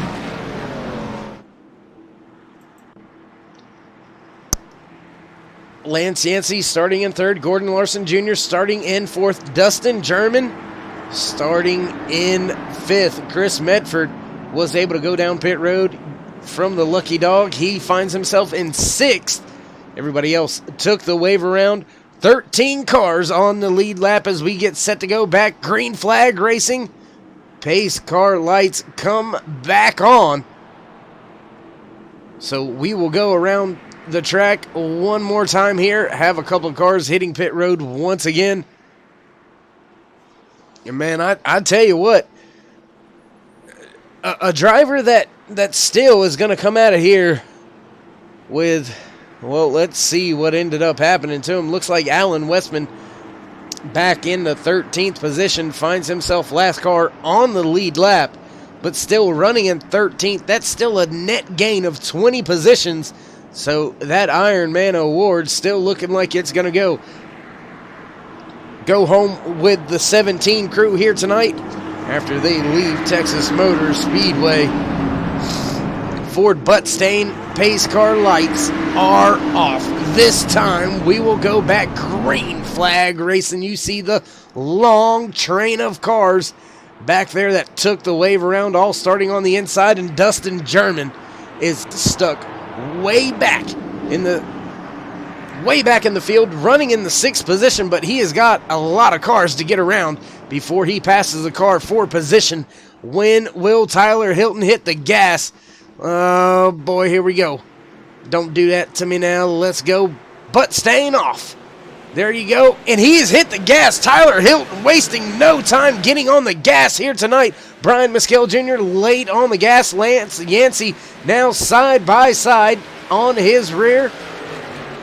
Looks like Mescal Jr. up the track. That's going to give the position to the 77 of Lance Yancey. Lance led early in the race. Now trying to come back at the end of this thing and regain the race lead. But the man there going to have to watch out for Dustin German trying to make his way back up through the field and on to the racing point. Still green flag racing, lap 130 out of 150 here tonight at Texas Motor Speedway. 21 laps left to go. Lance Yancey just under 0.3 of a second back to your race leader. Field fanning out just a little bit back there near the rear. Brian Mescal Jr. struggling to hold on right now, but Gordon Larson Jr. running in for today's race sponsor.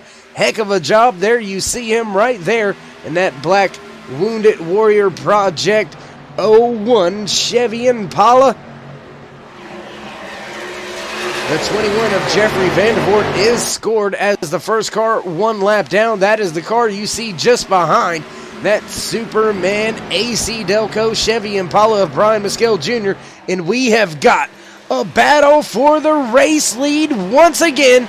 Lance Yancey trying to make his way back to the point. Led the first 35, 36 laps of tonight's race. Can he lead the last 15 or so? We're going to stay here and find out, of course. Hope you stay and find out with us.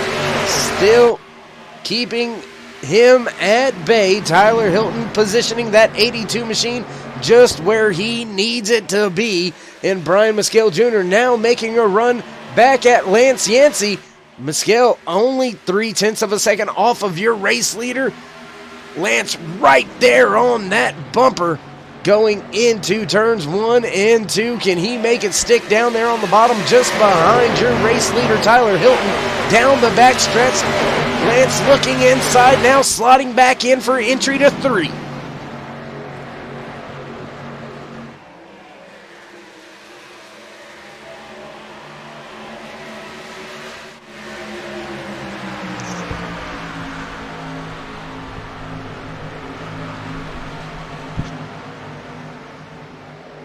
Great racing action up here at the front.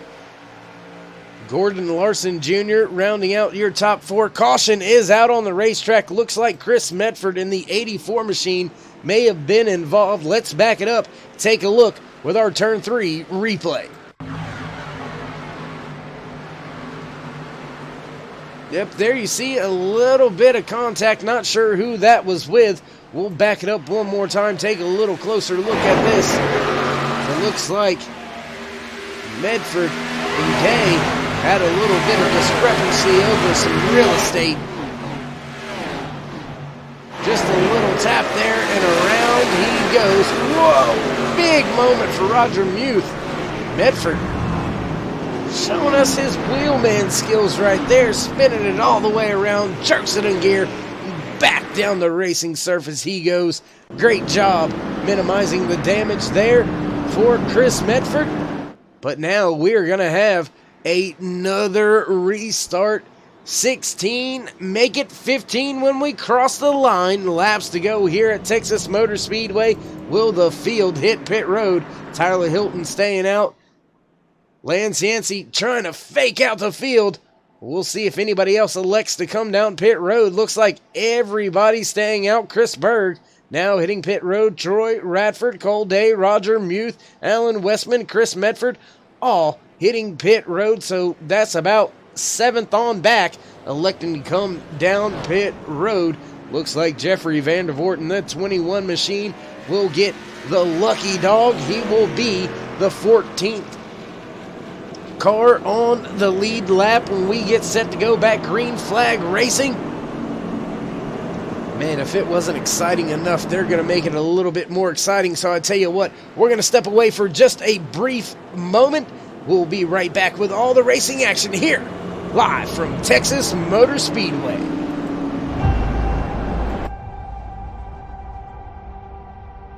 Growing up as a kid in Oklahoma, where I'm from, the Chili Bowl is the biggest race that we have.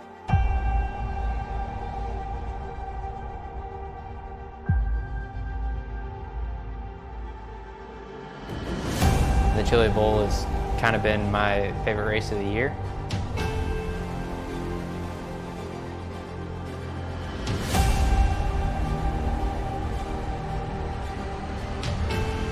Growing up a dirt racer in Oklahoma, that's kind of the holy grail.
Thanks for sticking with me up here in the booth. Once again, I am David Worrell, bringing you all the great racing action here from the RFC NextGen K&N Series.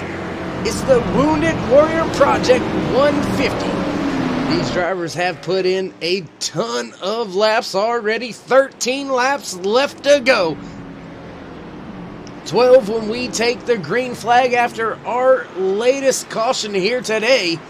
5 cautions is the count on the night as we sit only 20 laps of caution, 14 lead changes here tonight. Is it over? We will have to find out. Will we see that caution flag wave yet again? We will have to see as we get set to go back. Green flag racing this time by your race leader, Tyler Hilton, has elected the inside. He can go anytime the pace car drops off the racing surface. Will he get a good jump again? Will Lance Yancey spin the tires? Will Mescal Jr. get a good run and stick his nose in there? We're going to have to find out here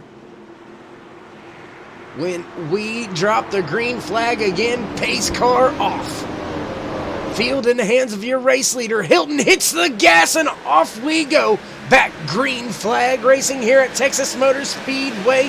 Close racing action. Lance Yancey able to stick himself into that second position pretty easily. Brian Mescal Jr. slots in third. The 28 of Dustin German now trying to tear his way back up through the field. Chris Berg in the 67 rounds out your top 5. 12 laps left to go, 11 when we hit the line. Dustin German now looking to the inside of Mescal Jr. German with about 10 laps older tires. Will that come into factor late here on this latest restart? We'll have to find out. He's still trying to work over that rear quarter panel of the 33 of Brian Mescal Jr. trying to get the position away. Lance Yancey with a moment off of 2. That's going to put Mescal Jr. to the inside going into 3. Side by side, will he have enough room for the slide job? Not quite yet. Now he does. Mescal Jr. up to second off of 4. Oh, Lance Yancey and Dustin German, they touch. They save it. Holy shenanigans, Batman. Wow, that was one heck of a display of driving between those two drivers. Contact made between Lance Yancey and Dustin German. Both drivers having to put on their gloves. Oh, the racing is getting closer and closer as these laps click off. Lance Yancey having some trouble falling through the field, trying to maintain all that he can.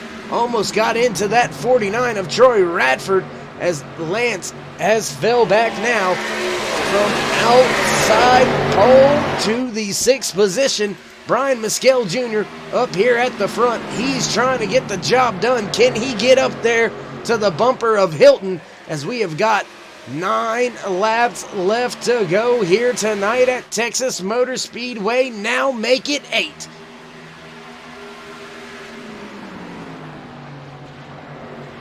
Green flag still in the air here at Texas Motor Speedway as Tyler Hilton in his 82 machine leads the field. Brian Mescal Jr.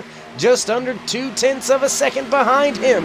Big gap back to the 28 machine of Dustin German and Troy Radford.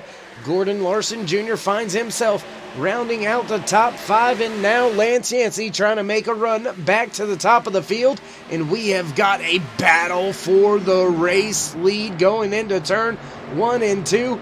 Can Mescal Jr. get the job done? 7 laps left to go here tonight. We work our way down the backstretch yet again. Brian Mescal Jr. just about a half a car off of the rear bumper of that 82 of Tyler Hilton. They are maintaining about a half a second or more gap back to Dustin German, who's got his hands full of the 49 of Troy Radford, now looking to the inside to take that 3rd position away. Brian Mescal Jr. thought about the inside going into 1, readjusts, resets, getting a good run through turn 1 and 2. Now looking to the inside down the backstretch. Side-by-side battle for the lead into turn 3. Brian Mescal Jr. down on the inside. He washes up the track. Looking for the crossover is Hilton. Can he get the job done? No, he doesn't. New leader, 6, now 5 laps left to go in the Wounded Warrior Project 150. And Brian Mescal Jr. has led his first lap of the race with that 49 machine of Troy Radford on much fresher tires than your race leader Mescal Jr. Can he hold the hard-charging 49 of Troy Radford off to the end of this race? Radford now gonna battle side by side to the line with Hilton for second. Caution is out. We'll take a look back. Oh no. Looks like no. Roger Muth seems to be okay. Looking to see if I see anything else. Looks like we have a few drivers up there in front of him that have some issues. We'll take a look back, see if we can see anything from Roger's point of view. Doesn't look like we're going to be able to. Oh, man. Now, man, I mean, I don't, I don't know what to do here. If you were Brian Mescal Jr., that is not what you wanted to see at all. 3 laps left to go. We will be in our first and only attempt at a green-white checkered. Do you come down pit road? Troy Radford has the freshest tires on the field, 12 laps on his tires. Brian Mescal Jr. with 23 laps on his tires. Do you come down pit road? If you do, who comes with you? If you're the race leader, this is one of the toughest spots to be in. Looks like Brian Mescal Jr. staying out on pit road. Troy Radford acting like it. Not gonna go. Field's gonna stay out. Kenneth Osmond looking like it. He stays out as well. So all these drivers gonna start on the older tires. That's gonna make for a much interesting, entertaining restart here. As I believe the 4 of Matthew McMeekin, he will get the lucky dog and come on around the field, putting himself back onto the lead lap. That's going to leave us now with 15 cars on the lead lap. 2 laps to go. This thing will not end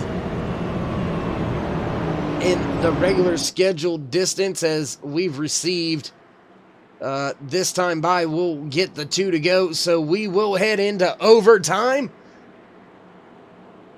Green, white, checkered for Brian Mescal Jr. leading the field. He's got to worry about those fresh tires, though, of that 49 of Troy Radford. He's got to hope that when he decides to go, Tyler Hilton gets a good enough restart to put himself in between the rear bumper of Mescal Jr. and the front bumper of Troy Radford. Brian's going to need a little bit of help to keep that 33 machine in front of Troy Radford, I believe. With those 11-lap fresher tires, I believe that can make all of the distance. Got to go back all the way to the 7th position to find tires that are fresher than most of the front besides Troy Radford, and that is the 17 of Alan Westman, who once again has staked his claim to that Iron Man award here tonight, starting from the 33rd position, now sitting in 7th.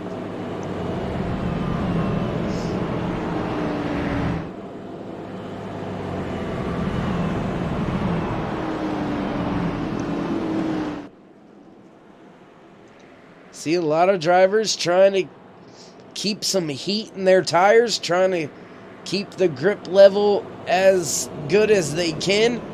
See them cleaning up the marbles off of the tires. New tire model does lend itself to having, I don't want to say an advantage of warming your tires up, but it can be helpful, especially in a situation like this when you find yourself 25 laps into a green flag run, having to restart the race on those tires. And man, can your NextGen Racing High Country Trucking Series Season number 2 champion, Brian Mescal Jr., race winner of race number 2 here in the RFC K&N Series, the RFC NextGen K&N Series, can he be the first one to punch his 2nd race win in the books? Can he become the first Series 2-time winner? Will Lance Yancey from the 4th position be able to get his 77 to the lead to win his 2nd race? Will Tyler Hilton or Troy Radford be able to put their car in victory lane for the first time here this season for the RFC NextGen K&N Series? We'll find out. Pace car lights are off. Wounded Warrior Project 150 down to the final green-white checkered here tonight from Texas Motor Speedway. Ford butt stain will turn off here to the left any moment. There it goes. Brian Mescal Jr. hits the gas and he is gone. He has a good gap over that 49 of Troy Radford. Tyler Hilton now looking to slot on the bottom. Oh, caution behind. That may end this thing. Dustin German spinning. That may have ended it. Let's take a look back at this real quick. Dustin German not really going anywhere. Coming down, Alan Westman right there, not giving way late in the race on this green-white checkered. And that's going to send German around to bring out our last caution of the race. And I believe this may be a wrap. Jags, if you can hear me, can you get to me real quick? Let me know if I'm calling that right. That is the one and only green-white checkered attempt that we have here in the RFC NextGen K&N Series.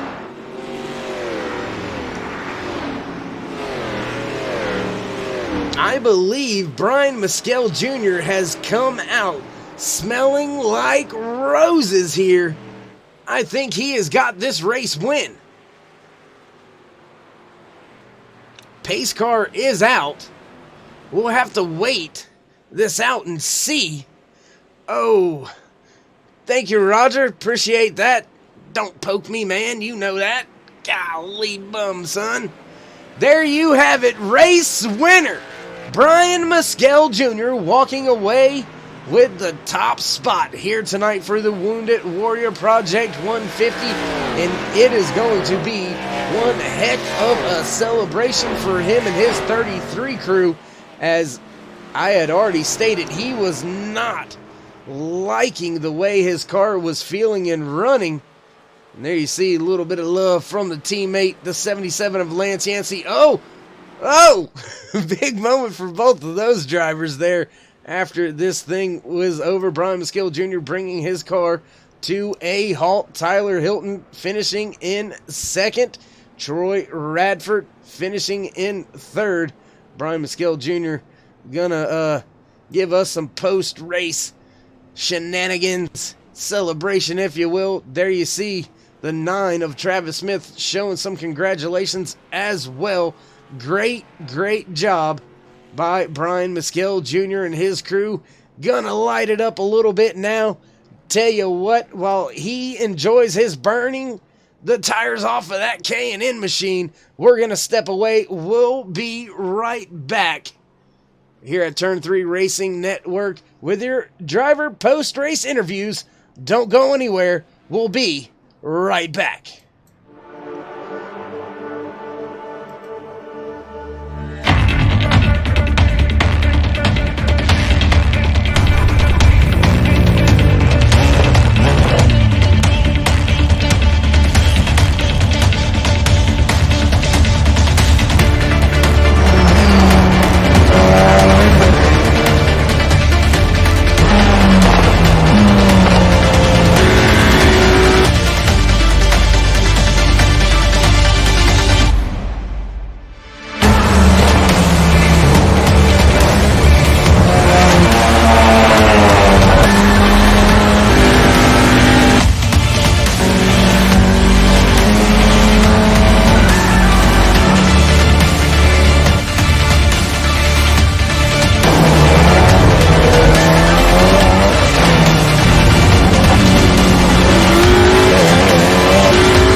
Thanks for rejoining us here on Turn 3 Racing Network for your post-race interviews. There you see it. Man on screen has parked the car after the burnout, and he has found a way to make history, becoming the first driver to win 2 races in the K&N Series. Brian Maskill Jr., you got your ears on? Yes, sir. Well, hey, buddy, halfway through happy hour, you were not a happy man. I can imagine the feeling is a little different now. Yeah, it's a little different.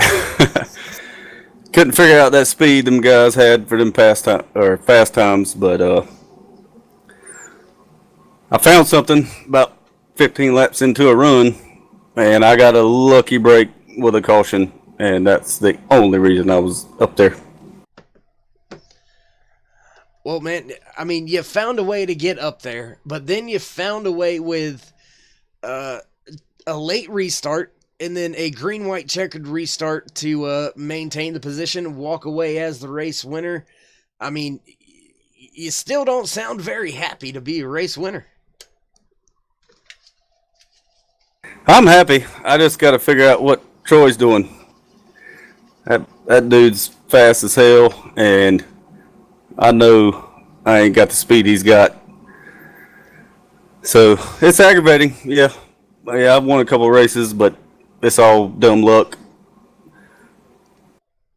Oh, I'd take the golden horseshoe like Jimmy Johnson used to have any day to be a series champion multiple times. You already are a series champion, so once again, heck of a race. You found a way into it, and sometimes the best drivers aren't the best. Sometimes they're just best with the luck. So congratulations once again on your race win. Before I let you go, would you like to give any shout-outs, thank yous, love yous, or anything like that? Absolutely. Always my Jags for watching and rooting for me. My wife for letting me do this stuff, and give another shout-out to Troy and Mud, Damon Cox for putting this stuff together. It's actually been a really good deal. Pretty clean racing. Every now and again we get some crazy stuff, but all in all, it's been some pretty good racing. All right, man. Well, you enjoy your race win for the next 2 weeks as we've got a long Christmas break, but then we head to Daytona. What's your thoughts going plate racing with this new tire model? That's my game right there. I'm ready. All right, well, we'll be ready too. Hopefully we can talk to you at the end of that one. We'll catch up with you later, man. There you have it. That was your first place finisher, your race winner, second win of the season for the man on screen, Brian Mescal Jr., walking away with the race win for today. Now we will move on in our post-race interviews. We will grab the 82 of Tyler Hilton walking away in second today. Tyler, you got us? I got you, buddy. Hey, man, you found yourself in a great position late in the race when a caution came out. Had the race lead, just not quite enough to keep it for the last two restarts we have. Tell us a little bit about your race and your finish here today. Oh yeah, definitely. It was fun. I had a great run going. Right there at the end. I think Brian had a little bit fresher tires than me. I know Troy did, and the way those cautions came up and allowed them to kind of catch up a little bit. It just there was not really anything I could do there once he got the inside position there. But heck yeah, I'll take a second anytime. It's a rare place for me. So. Well, Tyler, I mean, you can correct me if I'm wrong. My memory ain't that great. First time we got to speak to you up in the booth here this year so far. We do have a little bit of a long break, 2 weeks off before we head to Daytona. Do you think that it's possible to carry momentum from one race 3 weeks later to your next race? Yeah, I definitely think you can build on it for sure and move along the season with it. Obviously with my work schedule and stuff. Unfortunately, I'm just pretty much a part-time driver in this series for it. We got the win back in Talladega in the trucks last season, but this is my first podium finish here in these cars. I think second or third start. So it's a fun series. I wish I could run them all, but I'm definitely going to take this second place into Daytona and hopefully build on it there. So that's a wild card, but hopefully we can move it forward and bring some good luck there.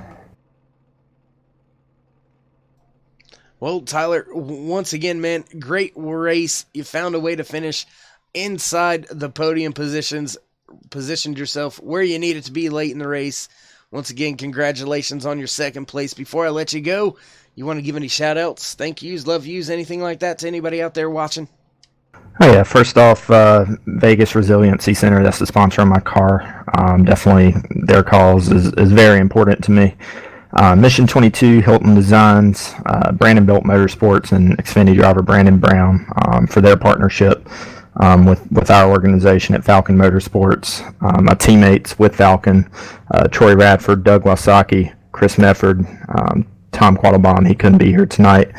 But appreciate those guys, all the work that we put into it, and definitely the admins, you up in the booth for putting on a great show, and yeah, just fun times. All right, man. Well, once again, great job, and we will see if we can catch up with you when we head to Daytona. All right, appreciate it, buddy. There you have it. That was your second place finisher for the Wounded Warrior Project 150, the 82 machine of Tyler Hilton. Now we will bring in Troy Radford. He rounded out the podium for tonight. Troy, how you doing?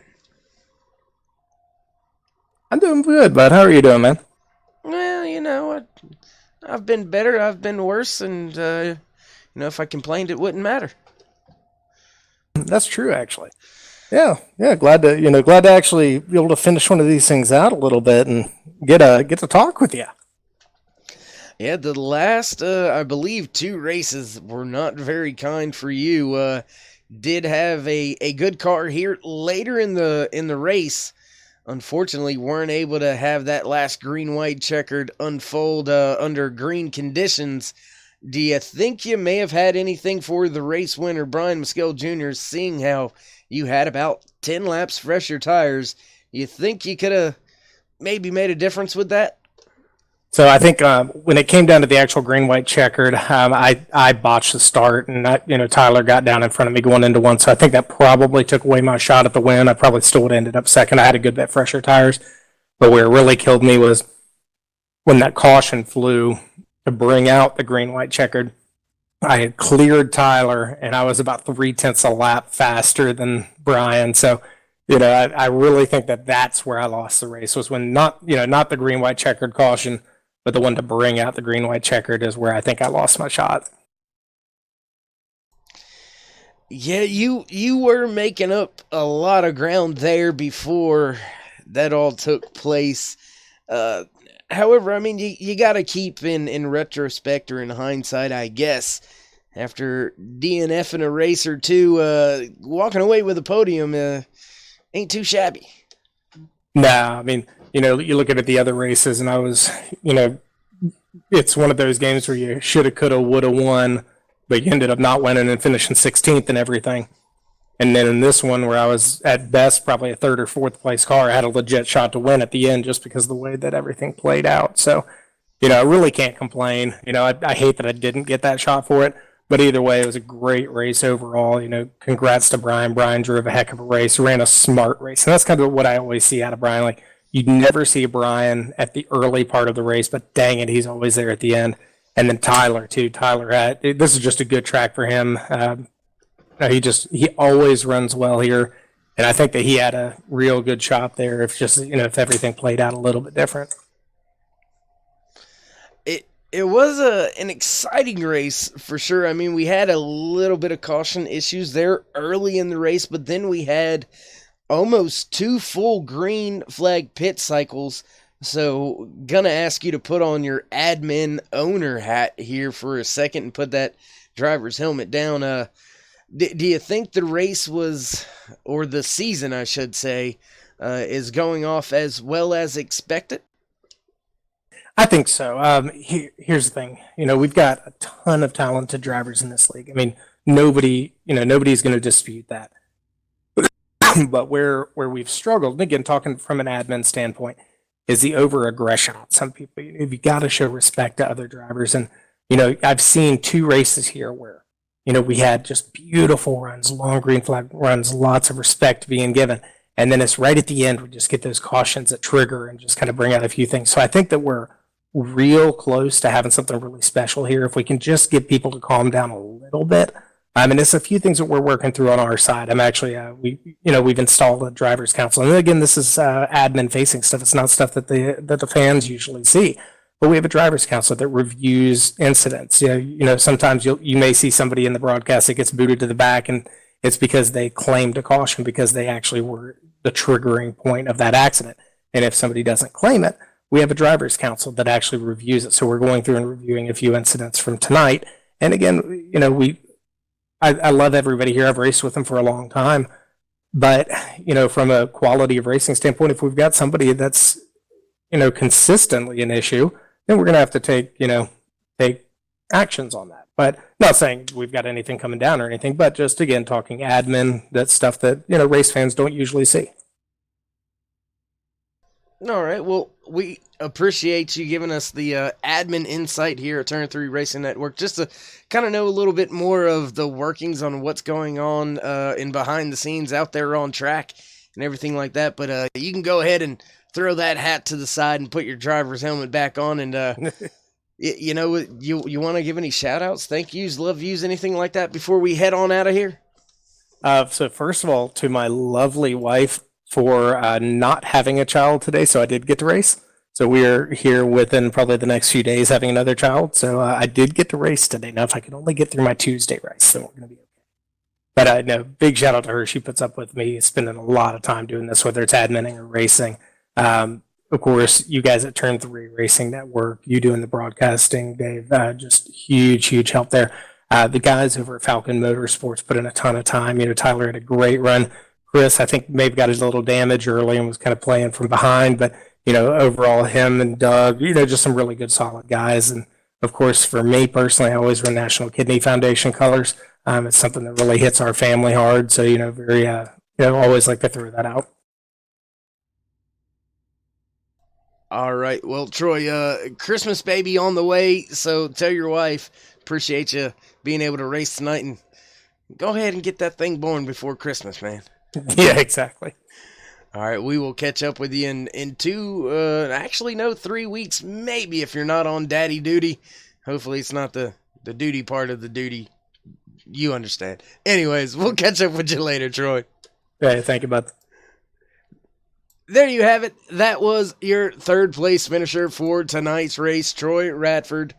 And man, I tell you what, there isn't much left to do here tonight at the track except bring you your race results. Here they are, top of your screen.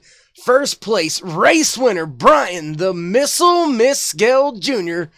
punching his second race win for the season, getting the job done late in the race. Gonna make some big moves in the point standings for him. Also, Tyler Hilton in his 82 machine coming home in second. Troy Radford in the 49 in third. Fourth position, the 77 of Lance Yancey. Fifth, the 01 of Gordon Larson Jr., tonight's race sponsor. Choosing the Wounded Warrior Project Foundation to highlight and bring to the forefront. Hats off to Gordon Larson Jr., as well as all of our armed force troops home and abroad. Sixth place goes to the 88 of Kenneth Osmond. Seventh, the 17 of Alan Westman. Cole Day in the 37 coming home in eighth. Ninth position goes to the 46 of Justin Walters. Turn 3's very own Muth in the booth. In the 39 machine, Roger Muth walking away in 10th. 11th position here tonight, the 21 of Jeffrey Vandervoort. Chris Berg in the 67 found himself finishing in 12th. 13th position, the 84 of Chris Medford in Matthew McMeekin in the 4 machine in 14th. 15th goes to the 28 of Dustin German, and in 16th, the 19 of Rick Reinert. 17th position goes to the 23 of Bobby Summers, while Douglas Wasaki finds himself in 18th. 19th position in the 6 machine, Eric Blount, and in 20th, the 14 of Corey Walters. 21st position, driver of the 57 machine, Damon the Unicorn Cox. He is no longer mud to me, that's right, Unicorn coming home in 21st, 3 laps down here today. 22nd position, the 76 of Chuck Mobley. Michael Massengill finding himself in 23rd. 24th position goes to that 9 machine of Travis Smith out of Mason-Dixon Motorsports. 25th position, the 22 of Cody Terry, your pole sitter for today's race, not having the best of finish. Caught up in a late race incident after he spun down on the apron coming off of pit road, collecting driver of the 44, finishing in 26th, Adam Novak. Tough break for Adam getting involved in that. 27th position goes to the 51 of Dylan Blankenship. 28th, the 43 of Craig Lerman. 29th, the 31 of Donald Bennett. 30th goes to the 47 of Ray Radford. 31st, the 98 of Thomas Light. 32nd, the 8 of Kendall Levron. And 33rd, the 99 of Justin Rigsby. After flipping down the backstretch in his Victoria's Secrets K&N Chevy Impala, the 13 of Vic Wagner comes home in 34th. 35th position, the 08 of David Smith Jr. And in 36th, the 5 of Brandon Hartwell.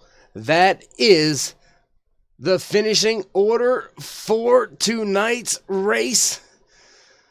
So, man, I mean, yeah, that's it. Nothing left to do here from the booth. Want to thank all the fans, all the drivers, friends, and family for coming out, joining us, watching us, racing with us each and every Sunday night here on the Turn 3 Racing Network. Look for all the great action from the RFC NextGen K&N Series. We're going to take a 2-week break for Christmas and holiday fun. We'll get back on track when we hit Daytona International Speedway, and that, my friends, is going to be an absolute barn burner. When we head down to Daytona on January 5th, we will be looking for you. Join us here on Turn 3 Racing Network for all the great racing action between now and then. Yeah, for myself in the booth, David Worrell, and everybody else behind the scenes at Turn 3 Racing Network, thanks for joining us. We'll see you again. Well, here. Well, not here at Texas, but, I mean, maybe at Texas. We'll see what happens. Anyways, join us later. Once again, thank you for joining us all the time. I am lost for words and fumbling right now, so we're just going to cut this short and let it go.